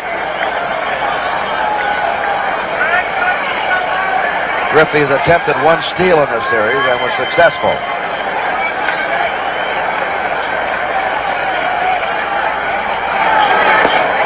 A ball to Cesar Geronimo.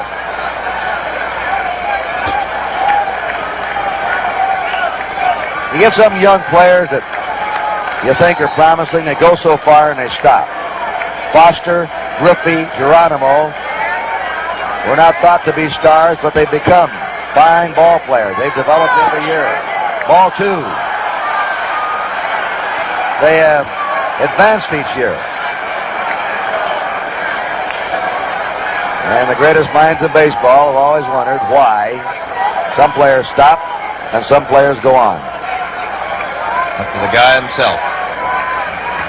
Inside somewhere. 2 balls, no strikes. Griffey at first. There's a pop-up to the shallow center, backing up. Burleson puts it away, 2 down. Now let's see what Sparky does. He is going to pinch hit for Billingham. Ed Armbruster's out with a bat. The on-deck circle. And warming up in the Red bullpen is the veteran Clay Carroll. They were all in there last night. Reds used 8 pitchers, the Red Sox 4, to set a new World Series record of 12 pitchers in one game. Armbruster batting for Billingham. 3-2. Armbruster getting some boos here for that interference play or non-interference play. And there's a lot of thought both ways in that.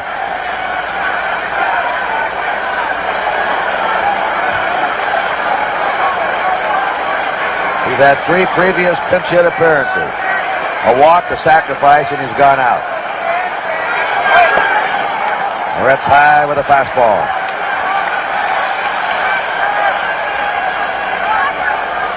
Moret combined with Bill Lee for successive shutouts.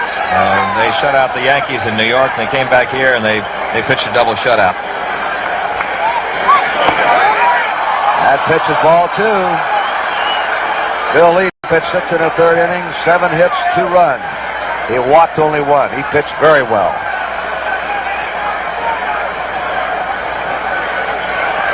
He pitched good enough to be running a string of goose eggs.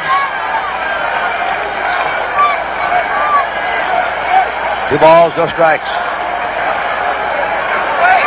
There's a strike, 2-1. That's Ken Griffey at first. There are 2 out. Another seat squirmer of the 75 series. Some writer in Los Angeles wrote the other day that the way this series has gone, that the team that wins the 7th game would have a decided advantage. There goes a runner. Swing and a miss. The throw down. He's in there easily. Stolen base for Griffey. His 2nd of the series. Ned, you mentioned that Moret does not have a good move to first. He's also slow to home plate with that high leg kick. Doyle makes a good play to prevent the ball from going into center field, where Griffey might have gone to 3rd. He's got a lot of potential, and he unloads, and he's off the mound that way, getting out of the way of the throw. Doyle made a good save here, kept that ball from going into center field. The Reds have attempted 11 steals and been successful 9 times. They were successful over 80% of the time during the regular season, some record. I think that's the highest percentage for a team of all time. And Griffey down on 2nd with excellent speed will be challenging some fine throwing arms. A great throwing arm in right. And Evans, a fine, accurate throwing arm, and Lynn charges the ball well in center field. I don't know much about Rick Miller in left, but it's hard to score on anything at the left in this ballpark. Rick Miller can play anywhere out there. All right, we have a 2-2 count to pinch hitter Armbruster. Now the umpire see the ball. France coming out. He wants to take a look at the ball. Moret was dipping down below the mound with it. And they tossed a new ball into the game. Right now, this young gal, where's the popcorn? That's all she cares about. 2-2. 3-2 Boston. Top of the 7th. And the count goes to 3-2.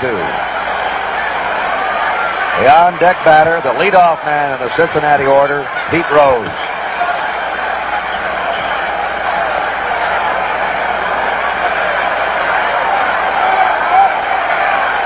Three-two pitch. He walked him. Rose is a switch hitter. So he has a percentage going his way. And he hit over 300 both ways this year.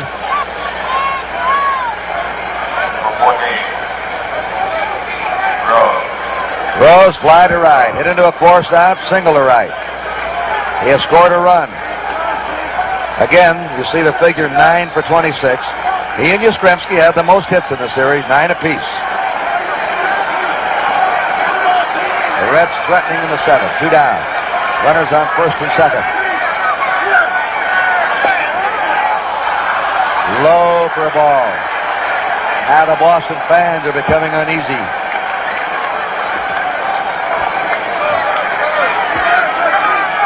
I can't imagine Rose sitting out 3 days with the rain. There's a line shot to center. Here's a man rounding third. Here comes the throw. It is not in time. The other runners advance, and the Reds have tied it and have runners on second and third. Griffey scored easily. Lynn's throw was wide of the plate. Armbruster raced to third, and Rose went down to second on the throw to the plate. Here's the ball hit out to Freddie Lynn, center field. Griffey with a good speed off second. Nobody in cutoff position for the Red Sox. A fundamental mistake, allowing a runner, Pete Rose, to go into second. The Red Sox haven't made many mistakes in this series, but they made a couple in this game that have hurt them. One on a potential double play ball that could have put Lee in the dugout without any scoring against him. The Reds went on to get 2 after that. Now the Reds have 2 men in scoring position. They tied it up. They battled back. I told you earlier, 3 runs is not much of a lead in this park. Time call. Not only the mistakes on defense, Kurt, but a couple of times they left the bases loaded, the Red Sox did, when they had a chance to blow it open. Morgan has struck out. Had a successful drag bunt. The pitch is low and is flied out. 1 out of 3. Armbruster's at third. Rose is at second. 2 down. A tie game.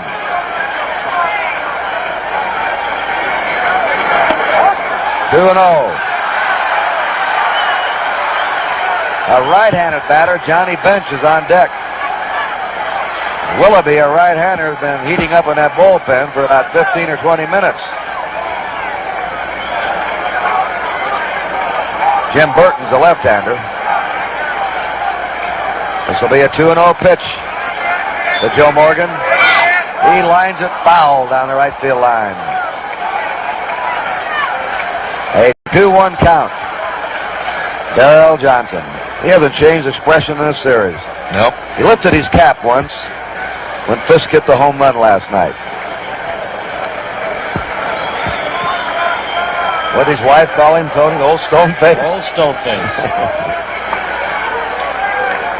They were kidding him about it tonight, and a little crack of a smile. 2 balls and a strike. 3-1. Perrette nearly fell down after that delivery. Trying to get a little bit extra. Morgan prides himself on the fact that no one can throw a fastball by him. He once said not even Sandy Koufax could. And he'll be looking fastball right here, 3-1 count. 3-1 delivery to Morgan. He pops it foul back out of play. 3-2. He wanted that one, too. He was mad at himself. He had a good rip at it. Missed it. Morgan and Perez tied this year during the season for the most game-winning RBIs. They each had 15. Perez planked one tonight to get the Reds back in the ball game. A tremendous homer out on the Lansdowne Street. Over everything. The bases are loaded. Perrette walks Morgan. And Johnny Bench is due up. And here's manager Johnson coming out. And Perrette has given up 2 walks and a base hit after getting Geronimo on a pop-up. He's already given the call. Right-hander Jim Willoughby.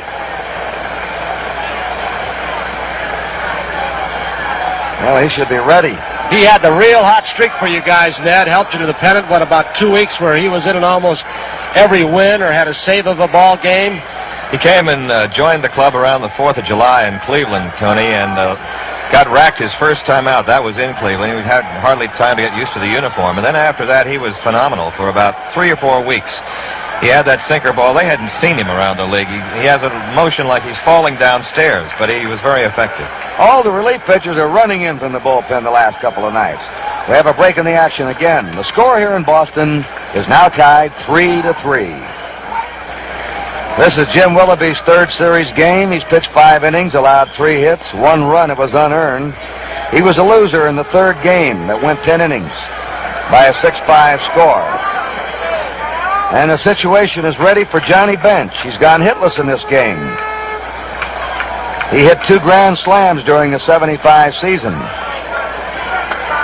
He has not exactly ripped the Red Sox pitching apart in this series. He's had 6 hits now in 28 times.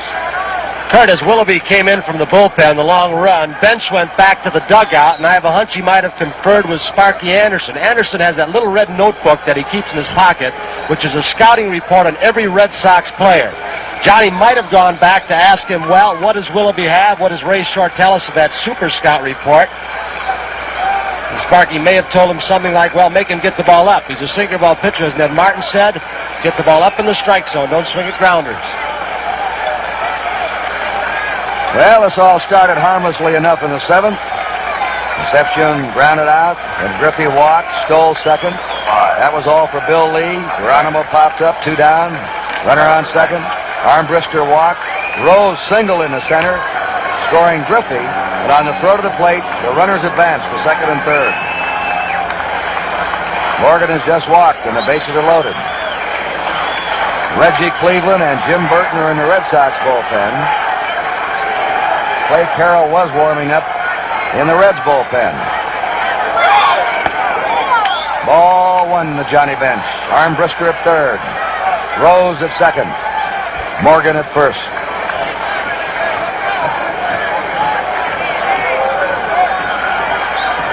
Three game. There's a high pop foul. Let's see if Fisk has room. And he leads in. He's been deadly in those foul balls around the stands. The friendly Fenway fans just backed off. There it is, 3-3, last of the 7th. You've got to wonder on this bases loaded foul pop-up how much room Carlton Fisk might have been given in Cincinnati. You might be able to see the Fenway fans back off just a little bit. Look at the man with the coat. He's giving Carlton a little bit of room to catch the pop-up at that event. You know, there's not much foul room in this ballpark. It has one of the smallest foul areas in the major league. And it's been uncanny how many foul balls Fisk has been able to catch here. Done it in the series. He did it in the playoffs. Made a sensational catch in the playoffs. And here he is to start off the last of the 7th. He'll be followed by Fred Lynn and Rico Petroselli. This is Clay Carroll, 5th game in the series.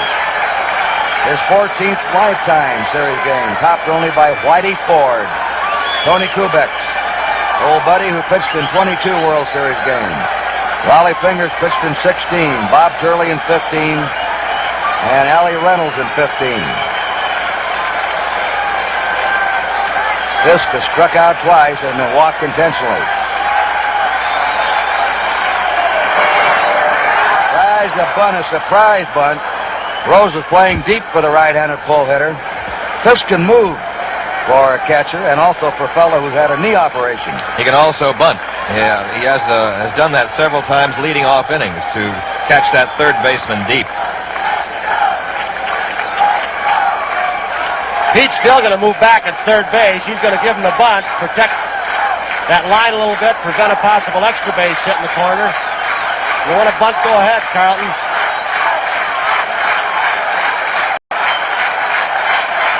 One strike to Carlton Fisk. Pounding ball foul. Well, Clay Carroll moves ahead of him 0-2. The Hawk. There's a profile. That's where he got the nickname. I'll put Ken Harrelson against him any day. That'd be quite a matchup right there. I don't believe it's a contest. Well, you move in Johnny Pesky there, and you got a 3-ring circus. 2 strike pitch. That was that hard slider breaking away. 1-2. to Carlton Fisk. All tied up 3-3, last of the 7. Just a piece of it. Tony, you didn't get to see the last part of Game 7 of the 1960 World Series, but many played the one last night against the one where you had your larynx crushed by the bad hop, Mazeroski's homer. Struck out on a curve 3 times you struck out. Which do you think would be the best game? A toss-up, and I just hope that the fans don't forget Carbo's home run got the Red Sox back in the ballgame yesterday, like they did a fellow named Smith who hit a 3-run home run to make Mazeroski's home run possible. Of course, yesterday Bernie made Fisk's home run possible. To me, those are the big blows in those 2 series games. That was a 1960 series that Pittsburgh won in 7. All won. This series has to rank with one of the best. And it's going right down the way it's gone all the way. Tough, taut, dramatic. Everybody thought that maybe this would be such a tail-off from last night, and that it might be a 9-2 ball game or something, but no way. The 2-0 pitch. In there for a strike. Now these 2 clubs are too evenly matched. There's Petrocelli on deck. 2-1 to Fred Lynn. There's a ground ball. Perez gloves it beautifully to his right. A high throw. Carroll's over there in time. 2 down. Now Petrocelli's up. He struck out swinging. He's walked. He's singled. Number 6. Petrocelli. It's the part of the ball game where the right-hander starts shooting for the wall. Absolutely. They want to be the hero in the 7th game of the World Series. Couple innings left, maybe. Rico's under medication. He has an inner ear problem. He blacks out. He gets dizzy, but the medication has helped him. And he's going to make a decision about a week after the series, after he confers with the doctor, whether he'll keep playing or not.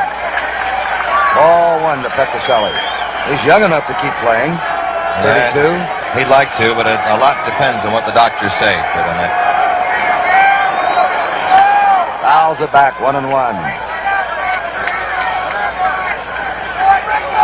2 down for the Red Sox. Nobody on. Clay Carroll. 3rd pitcher tonight for the Reds.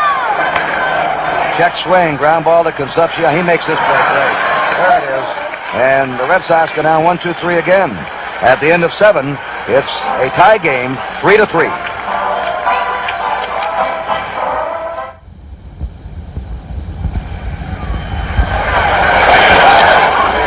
Here's the leading RBI man of the 75 series, Tony Perez.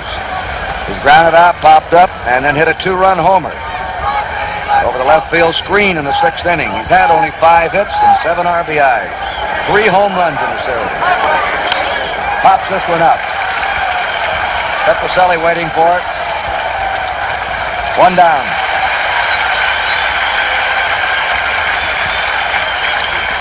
George Foster is singled off the wall. Been thrown out trying to stretch it into a double. Fouled out, flied out. 1 out of 3. Jim Willoughby pitching in relief. Lee, Moret, and Willoughby.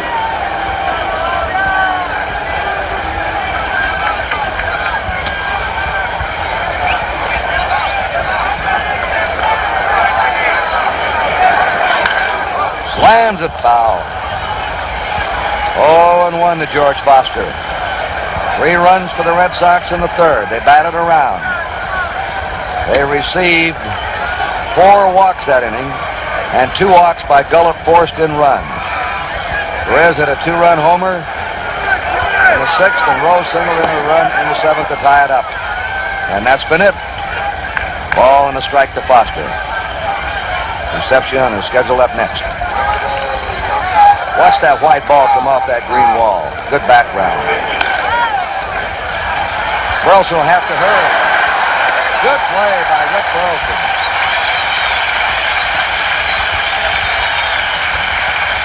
The indispensable man. Lynn will be the MVP, it appears, but this kid, if they had lost him during the course of this season, might have been trouble for the Red Sox. When you see him day after day, you learn to appreciate him, Ned. He learned to surround that ball, Tony, as you know, from a shortstop, coming on and getting a good beat on it so he can fire over to first base and be ready when he comes up with it that way. This is Concepcion. He's grounded out. Had an infield hit and grounded out. 1 out of 3, and the first pitch to him is a ball. Willoughby, a side armor, is more effective that way. He was getting up too high when he was for the Cardinals. There's a bounding ball. But the center has it. Goes over. And the side's out. 1, 2, 3. Now the Red Sox fans come to their feet for the last of the 8th inning in a tie game, 3-3.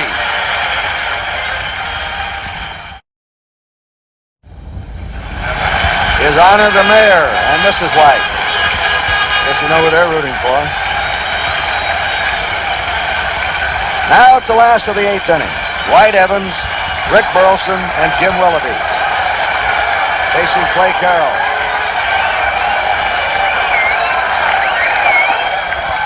A ball to Evans, who's flied out, walked, and fly to center. 3 runs, 8 hits for Cincinnati. 3 runs, 5 hits for Boston. 1-1 count. The last 7 Red Sox in a row have gone down to Billingham and Carroll. 1-2.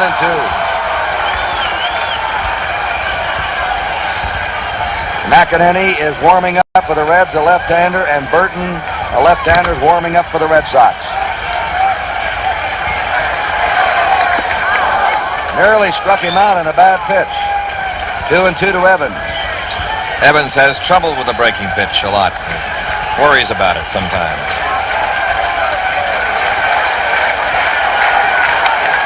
He hits a pop foul. That's over by the Red Sox dugout. It'll be out of play. 2-2 to Evans. Last of the 8th inning. Tied up. 3-3.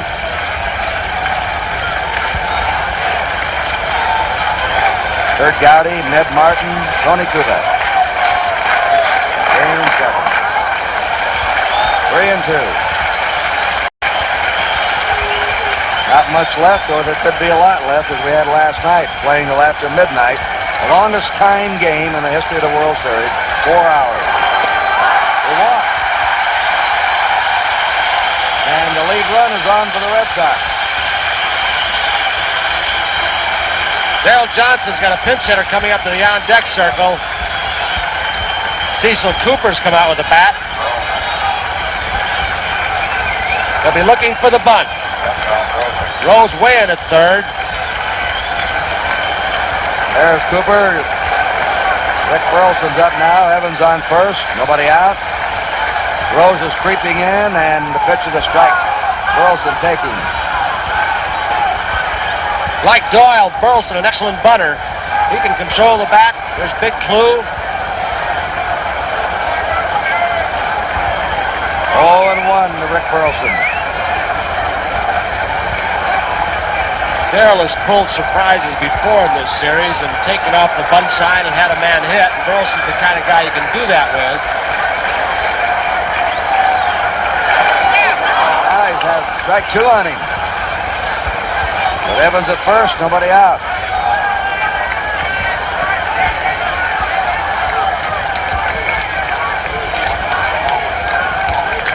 The Red Sox have received 8 walks tonight.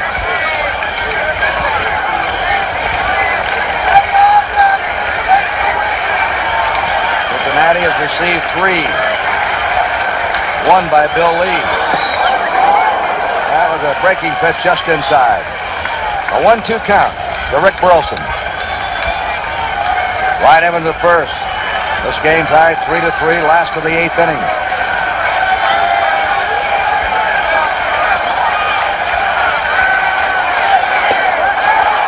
Two and two. By the way, if we run late, the Johnny Carson show will be seen tonight. And Johnny wants to stay on and watch the series and put his show on. He wouldn't want to watch this series. There's a ground ball to Rose. Up. Over for 1. Morgan turns it. Double play. Around the horn. Rose to Morgan to Perez. They're 2 down. That's the first double play tonight for the Reds. The Red Sox have made 2. Cecil Cooper, he's had a tough time with a bat in this series. He was red hot in August, September, the playoffs, and then he suddenly cooled off. He's had only 1 hit in 18 times up. This fella's been able to hit whatever league he's played in, and whether spent a lot of times in the high minors waiting for somebody to give up the first base job. He finally got it, and turned out to be Yaz. He hits a high pop foul. Rose going over, up against. Now the wind blows it away, and Rose has it, and the Red Sox again go down. There's 3 men up. We're going to the 9th inning, and our game is all tied 3-3. Preceding announcement was furnished by Major League Baseball as a public service. We pause briefly for station identification. This is the NBC television network.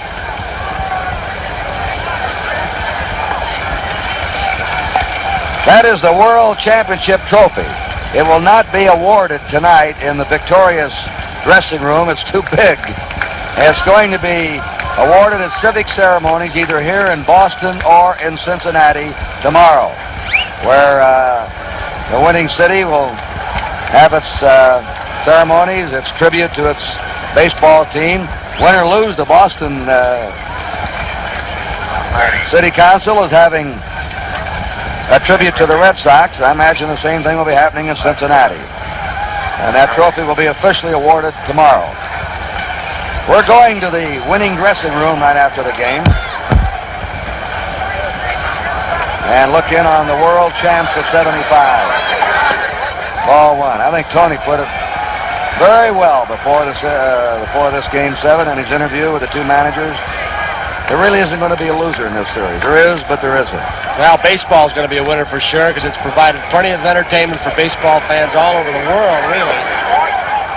Ken Griffey, ball 2. Jim Burton is the new pitcher. His second series game. Pitched a third of an inning in Game 3. Griffey walked in the 7th and then stole second.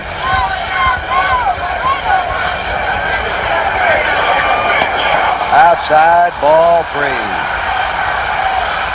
Burton this year won 1 and lost 2.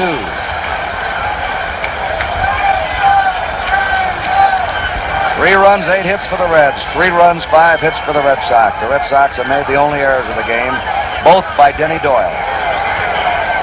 Strike 3 and 1. Griffey has been on base each time. He's singled, he's reached in an error, and he's walked. Geronimo on deck, and then the pitcher Carroll. Foul ball, 3 and 2.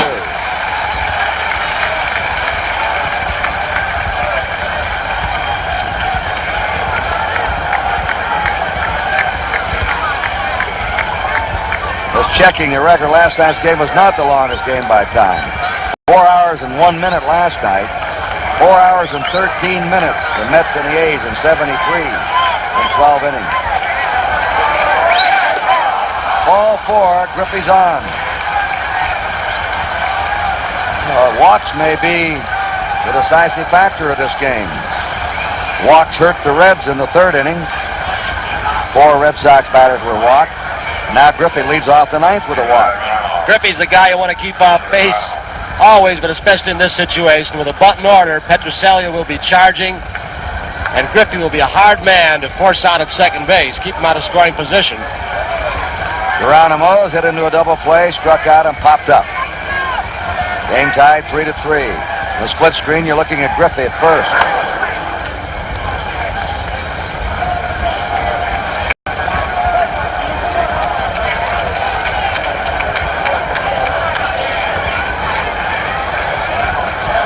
Doug Flynn out on deck. Good one.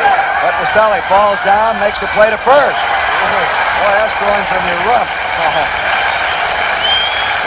Rico had thoughts of going to second base, but as soon as he slipped and fell, it was all over with. He made a fine recovery, being able to get the ball over to first base to get the fleet Geronimo running from the left side. Now, Kurt, I believe Flynn is going to be called back. It looks like Dan Dreesen is coming out. Dan Dreesen, an excellent hitter. A youngster. He's waiting to break into this Red lineup, probably at first base, which is his natural position. These are the available pinch hitters. Wipe Dreesen out now as he comes up. You still have Cheney and Crowley as left-handers and Flynn and Plummer as right-handers. Dreesen's been up once in this series. He's 0 for 1. And he can run to first base. So we'll have a new pitcher for the Reds in the last of the 9th inning. As Geronimo did his job, he moved the potential lead run to second. The fleet, Ken Griffey.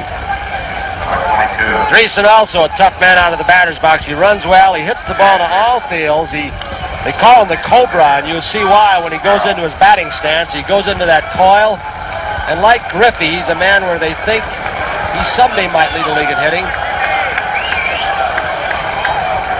He lives in Hilton Head, South Carolina. Acquired as a free agent in '69. Pounding ball to Doyle. There's a throw, moving over to third. Here's Griffey. Dreesen is out.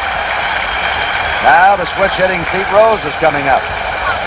And Rose now leads the World Series in base hits with 10. His last 2 times up, he's singled to right and he's singled to center to tie the game up in the 7th.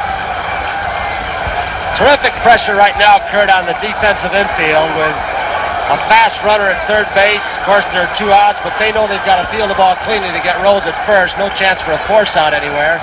Petroselli's got to be aware of a possible bunt being dropped down at third. Darrell Johnson now is going to come out from the dugout to have a talk with Jim Burton. The managing has been superb in this World Series. They've made a lot of moves, as indicated in yesterday's ball game with all the pitchers. They've shifted their pitching rotation according to the ballparks.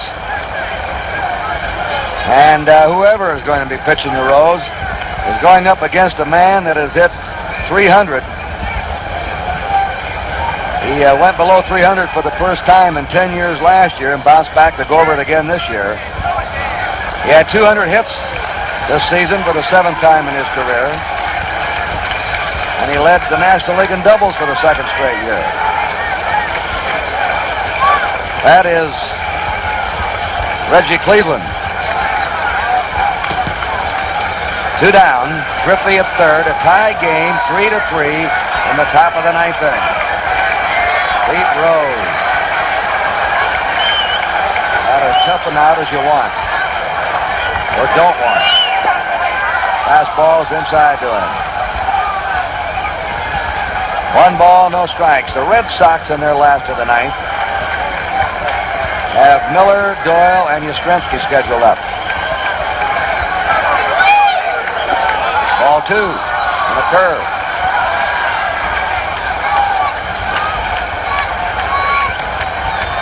A lot of pressure on that young kid. He's been pitching carefully to Rose, obviously, in this situation. You can see how he grips the ball behind his back. There's a third strike. The Reds lost to Baltimore in '70, to the A's in '72. They want that world championship. Veterans like Rose and Bench, Perez, Morgan have been through it. Right now they're down to the 9th inning of Game 7. Curve is inside, ball 3, 3-1. Steady diet of breaking balls to Pete. They've got Morgan, the left-handed hitter, up. He is a dangerous threat, but Burton at least would have the percentages in his favor somewhat. Left-handed pitcher against left-handed hitter. 3-1. Strike 2 and a fastball. 3-2. Ken Griffey at third. 2 out, 9th inning.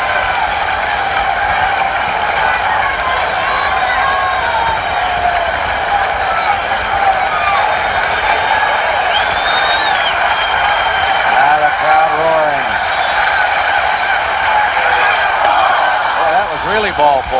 Tried to curve him and it wouldn't act up for him. Looked like it slipped out of his hand as he tried to flex the wrist and put the spin on the ball. That's what Darrell Johnson came out to tell Burton. He said, if you're going to throw a strike to Rose, he's going to have to hit your breaking ball. We'll set up a force at second base, pitch carefully to Rose.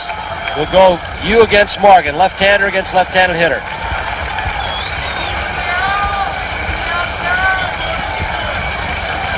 That's Burleson in talking to him. They have runners on first and third, the Reds, 2 down. We're tied 3-3 in the 9th inning. Morgan has 1 hit in 3 times, and he's also walked.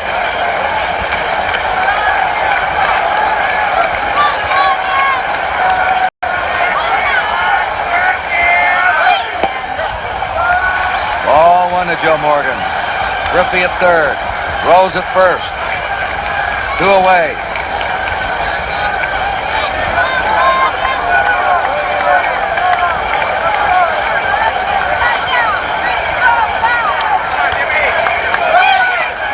Foul ball back. I'd hate to pick the most valuable player of this World Series. Going to be tough. Who are you going to consider pick? a lot of people. Well, you're certainly going to have to consider Louis Tion for beating Cincinnati twice, 2 complete games. Evans has gotten some big hits, made a great play. Rose now has 10 hits. Yastrzemski played well and done a lot of heroes. They've each won a hubcap. 1-1 pitch. There's a shot to left field. That is foul. They have been pitching Rose outside most of the series. Or Morgan outside. And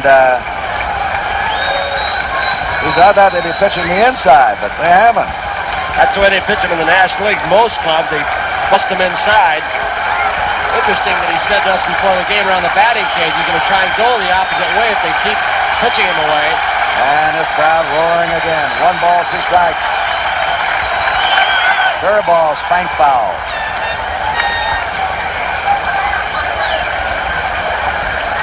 So we're back to the same situation. Cincinnati, with 2 down, has Ken Griffey at third, Pete Rose at first, Joe Morgan at bat, 1 ball, 2 strikes.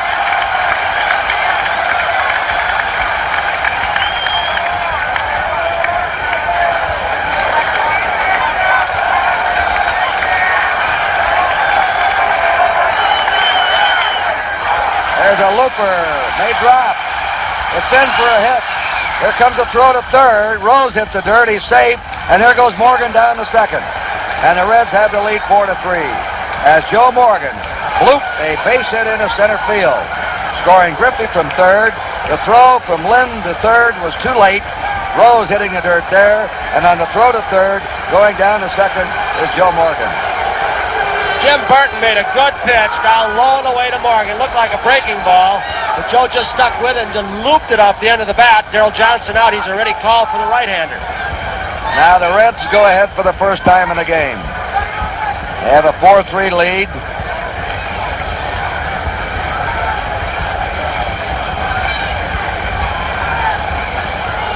And Reggie Cleveland is coming on. Joe Morgan had the winning hit in the extra inning game out of Cincinnati. And right now his hit here in the 9th inning has put Cincinnati out in front. We have another break in the action. In Boston, the score, Cincinnati 4 and Boston 3.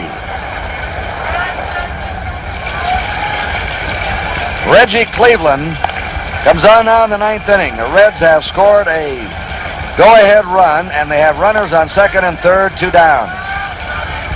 So the Red Sox will come up in the last of the 9th inning trailing, and they'll send up the top of their batting order Rick Miller, Denny Doyle, and Carl Yastrzemski. The Red Sox scored 3 in the 3rd inning, but very steadily the Reds have chipped back. A tremendous homer by Perez in the 6th with a man on. Rose singled in a run in the 7th, and Joe Morgan has just knocked in a run here in the 9th inning. And a walk started this 9th inning. So many times you've seen that happen. Johnny Bench, 0 for 4 tonight. He fouled out with a bases loaded in the 7th.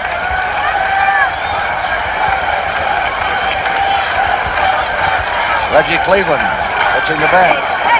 Ball one.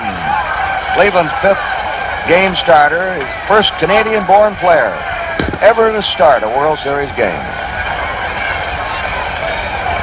Ron Taylor, John Hiller, among others have been Canadians who have relieved in the World Series. Reggie was born in Swift Current, Saskatchewan. That information passed to you by a former Canadian, Alan Roth, our statistician. Got a nice write-up in Sports Illustrated this week. And deservedly so. A great job with us for 10 years. Outside, 3-0.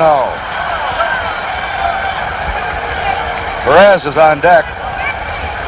2 walks this inning. The Reds received 3 walks in the 7th. They were walking them early, and now the Red Sox are walking the Reds late. 3-0 pitch.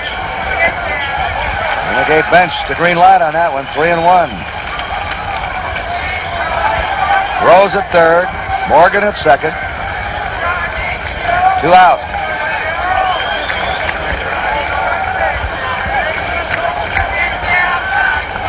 Cleveland's 3-1 pitch. Strike 2. Knee-high fastball. The Reds have left 6 coming into this inning. The Red Sox have left 9. Twice the Red Sox left the bases loaded. In the 3rd and the 5th. 3-2 delivery. Pop foul out of play. Been that kind of series, hasn't it, where that one little base hit could have busted open almost any of the ball games we've seen so far. We saw it last night as both clubs battled back and forth. Tonight, the big hits come from Joe Morgan, a little looper. The Reds with 108 wins, romping away from the Dodgers by 20 games, sweeping the Pirates by 3, were heavily favored to win this series. But even they admit the Red Sox are a much better ball club than they thought, and both clubs have great respect for each other. Johnny Bench walks. That's the 3rd walk given up by Red Sox pitching this inning. And here is Perez up, who hit a 2-run homer in the 6th. 1 out of 4. The Reds were the favored team tonight, even though they were playing in Fenway Park. Odds makers made the Reds the favorite with Gullett starting.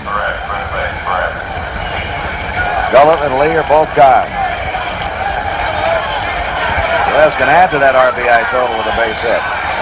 2 down, bases loaded. Fastball, strike to him.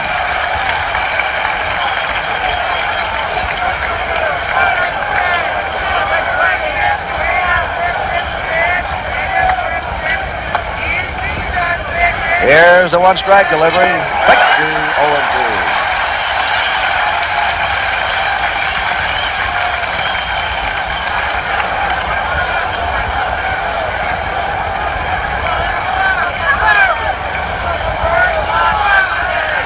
We'll probably see McEnany in the last of the 9th with the left-handers coming up for the Red Sox.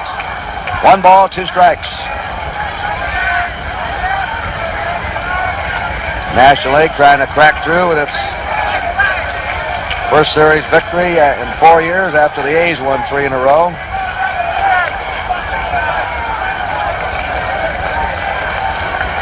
One ball, 2 strikes. 3 men on, 2 down. High and away. Perez wanted it and held up. He is so tough with men on bases, as he's shown in this series after starting off so slowly to be leading the series in RBIs. He's done it his entire career. When men are on, he bears down a little harder, guesses a little more. He's tough. 2-2 pitch. It's a high fly out to Evans in right field. Everybody running on it, and Evans gathers it in. But the Reds picked up a run on 1 hit. There were no errors and 3 men left. Last of the 9th inning coming up. The Reds lead 4-3. 23-year-old Will McEnany now is going to try and win this World Series for the Reds. He's from Springfield, Ohio. There are the batters. Vanikas is going to bat for Rick Miller, a right-hander. Then left-handers Denny Doyle and Yastrzemski will follow. McEnany has been called on to get both right-handers and left-handers out. Twice he had strings of 25-plus innings without allowing an earned run. He was second on the Reds in saves. And if he gets this save, it'll be the biggest of his still very young career. Juan Vanikas. Right now, Joe Morgan. Loop single in the center is the difference of this dramatic series. There he is. Here's the first pitch. Benitez takes a curve inside. Benitez has had one hit and 7 times up in this series. Rose playing him shallow at third. Swings and fouls it back 1-1. McInerney has stuff. Good fastball that moves, sharp breaking curve. He and Eastwick have been a couple of real finds for the Reds, youngsters out of the bullpen. And they've been trained to be relief pitchers. That's the new style in baseball. Groom them right from the tender age as specialists. There's a fly ball to right fielder Ken Griffey, and 1 down. Benitez flying out. Denny Doyle has had 1 hit and 4 times. And they're calling him back. Bob Montgomery, a reserve catcher, a right-hander, is coming out. He can hit a long ball. This will be his first appearance in the series.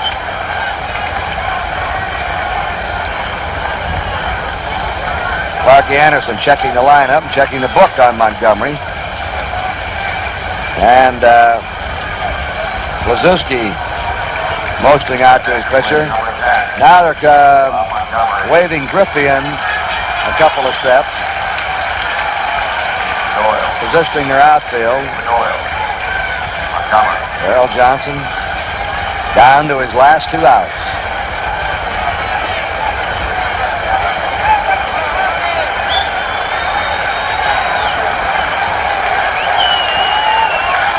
One out, nobody on. The Reds ahead 4-3.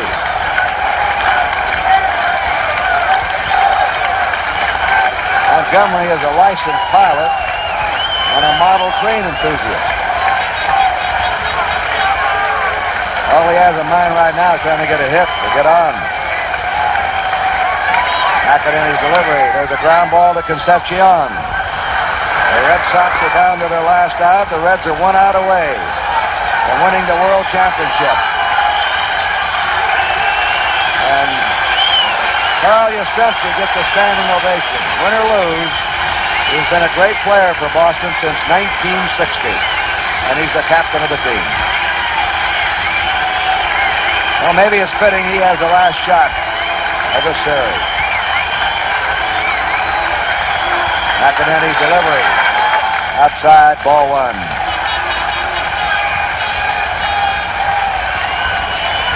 Reds need 1 more out, and they're the champs. Curve is low, ball 2. Carlton Fisk on deck. The last time Cincinnati won a World Series was 1940. Strike 2-1. 2 down, nobody on. Joe Morgan's bloop single right now is the difference. Top of the 9th inning, he put the Reds ahead.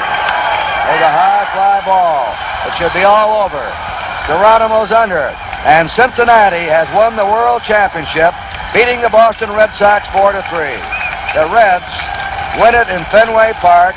Some of the veterans on this team have been very frustrated. They wanted this one badly. After winning 108 times this year, setting all kinds of records, it would have been a deep disappointment for them not to win. But they ran up against a ball club that extended them right down to the final inning of Game 7. This was the Reds' 115th victory tonight. McInerney saves it. The crowd's out on the field. Here's the Cincinnati locker room. And the crowd is giving applause not only for the Reds as world champs, but applause for both clubs, the way they played in this World Series. One of the best World Series of modern times for the baseball fans of America. There's Pete Rose, Joe Morgan, Concepcion, and the Red fans should be proud of this ball club. After the Red Sox dramatically won it last night, the Reds playing on the road could have blown it tonight, but they didn't. They got behind early, 3-0. They hung in there, and they beat the Red Sox 4-3.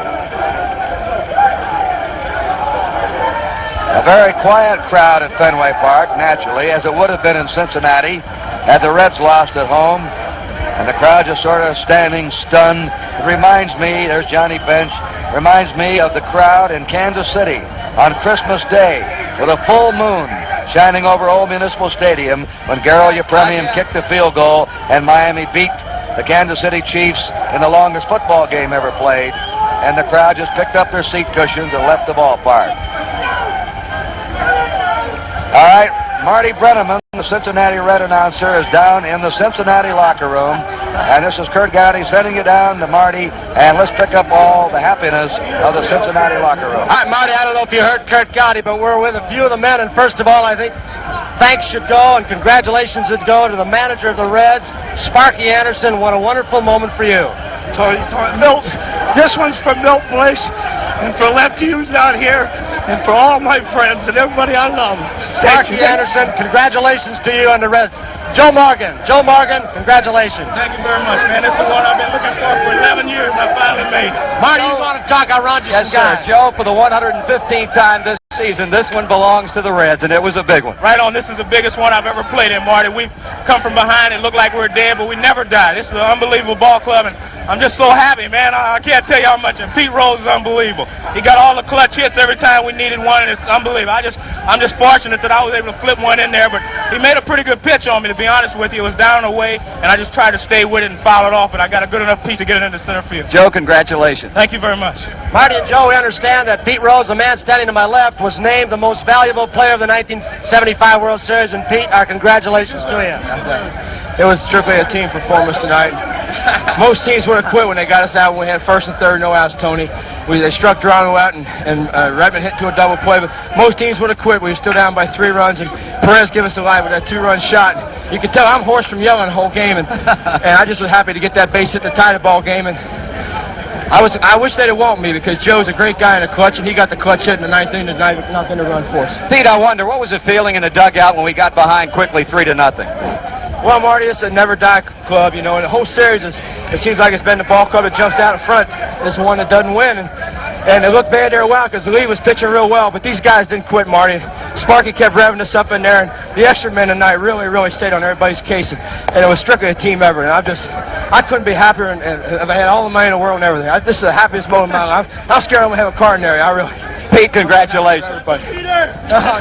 Here's Clay Carroll, and here's a man who did an outstanding job in relief, something that, got this Cincinnati Reds ball club here. Great relief pitching, and Hawk, one of your finest hours. Thanks, Marty. I want to say this is for all the Cincinnati people, man. They've been behind us all year, and we finally gave it to them. I'm just so happy, man. I don't know what to say. Tremendous World Series. Thank you, Marty. It's great. We told Cincinnati before we left that they were going to be the champs, and we're the champs. #1. Hawk, good luck, and congratulations. Thank you, Marty. I want some champagne. Go get it.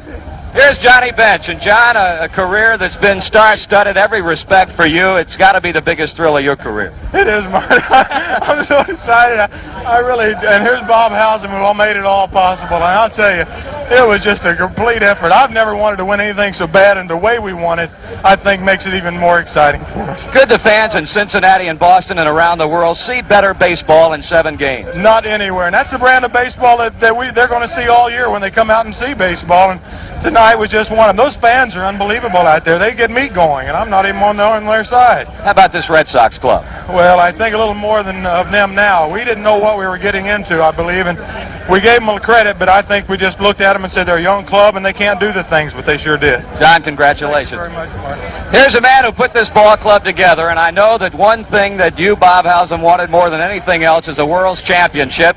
Here's the chairman of the board of the Cincinnati Reds, Louis Nippert, and Bob, it's got to be a tremendous thrill. Well, this is the greatest thrill I've ever had, and we've waited a long time for it, Marty, as you know, and it was a great game and a team effort by everybody. I couldn't be happier. Things looked a little bleak out there for a while, didn't they? That's right, but our club has always come back, as you know, this year, and they did it. They played a great club. Boston really was a tremendous club, and I take my hat off to them because they couldn't have been better. There's 2 great clubs played. Can you pinpoint a key to this season for the Reds? Well, I think we would have to go back to the shift that we made where we brought Pete in and Foster went to left field, which kind of gelled our club. But the key was 25 men out there doing their job, and Sparky and his coaches doing an outstanding job on the field and running it. Bob, congratulations. Mr. Nippert here, of course, has had a lot to do with this. So it has. Well, I guess you have to expect this a little bit because this place is absolute pandemonium right now. Mr. Nippert, congratulations to you as chairman of the board of the Cincinnati Reds. A big night. I certainly am happy, and it's a great thing. It started some years ago. This is a culmination of it. It's a great compliment to the entire organization from Bob Howsam down to the fat boy. Well, we're in no man's land right now. Congratulations, son. Don, a big night for this ball club. Well, it certainly was, Marty. Certainly not one of my better performances, but I gave it all I had and tried to keep us in the ball game. And we had some great relief pitching. And I'd just like to thank each and every guy in our ball club because we're never going to give up. And I thank God for all of them. So it's a great moment in my life. I've been waiting 6 years for this, and like I say, I'm elated. Don, job well done. Thank you very much, Marty. Here's Tony Perez. He had 3 home runs in this World Series, and of course, I guess you could say that Bill Lee went to the well one time too often with that dipsy doodle lollipop change, Tony. Yeah, I guess he threw one too many to me, but Marty, really. But I was looking forward when I saw his motion. I know he's going to throw it. The first thing he threw me one, I wasn't ready for, but this one, I just got ordered that one. Did you go up looking for it? No, I wasn't looking. I just saw his motion. He just stopped and threw it. I just stayed back on it and hit it well. Congratulations. Thank you, Marty. Marty Brenham, I want to introduce you to the guy you met before. You know Bob Howsam, you talked to him here. I think so. Baseball. Commissioner Kuhn, Bob Howsam. Right time to shake hands with this great baseball executive here, and in behalf of everybody in baseball, say what a wonderful team you got, Bob. It's a series you hated to see anybody lose, but by God, you earned that victory. Congratulations. Well, thank you, boy, because as I said before, they were 2 great ball clubs. Naturally, we're so proud to win it, but it couldn't have been a better ball club that we played against, and they really did well. As you know, we went into the 9th inning, and it was all ready to be another long evening. Fortunately, we stopped it. Commissioner, as your tenure as the baseball commissioner, have you seen a World Series with this much excitement? Never. That last game last night, you thought there could not be a climax to it, but we went to 7 and the pressure was just as intense today. It couldn't be climaxed. I don't think the series has been topped in my recollection. I talked to a lot of baseball people who feel they've never seen a series as good as this. And the way this team played, the defensive play, the steady championship kind of play they put on the field there. They deserve the victory. There's no question about that. But oh, what a series! And thanks to 2 great cities, Cincinnati and Boston, Mr. Tom Yawkey, who ran this thing here like it's never been run before, and great fans in both areas and all over the world. And I think great entertainment was provided for fans all over the world by this World Series. Let me second something you just said there, Tony. We don't have 2 finer organizations in baseball than this organization and the Red Sox organization, and it's very fitting that a series of this quality should have come from those 2 organizations, and not very surprising. Baseball Commissioner Bowie Kuhn, the president of the Reds, Bob Howsam, Marty Brenham, and I think they want us to throw it back upstairs and see what Kurt's doing. Let's go to Kurt. Right now I've got Joe Garagiola with me. Joe and I worked all summer together on the Monday nights, and there's an old saying, those walks will come back to haunt you. The leadoff walk in the 9th inning to Ken Griffey was the undoing of the Red Sox and gave the Reds their world championship, Joe. I'll tell you, the base on balls, and I know baseball fans remember the late and great Frankie Frisch, those base on balls will kill you, how he used to moan about it. Don Gullett was a victim, and as you pointed out, Geronimo. But I tell you, it was a tremendous World Series, as you heard Tony talking about it down below, along with the commissioner. A great World Series in that it went to the ninth inning. It was tied, and what poetic justice that Carl Yastrzemski, the 2 outs, the last man. He's done so much for this Red Sox ball club, this whole Boston area. It would have been a bitter loss either way. It's a bitter loss for the Red Sox. But the Reds had those veterans of Rose and Bench and Perez who had been denied twice before. They wanted it badly, and after the 108 wins, not to win this year would have been a crime for them. And yet, as Johnny Bench said, we underrated the Red Sox. They're a better team than we thought. I think the Red Sox future is ahead of them. They have some of the best young players in baseball as fans have seen in the World Series. Kurt, let me just say that I've enjoyed this baseball season working with you. I have too. Well, that's it from Fenway Park in Boston.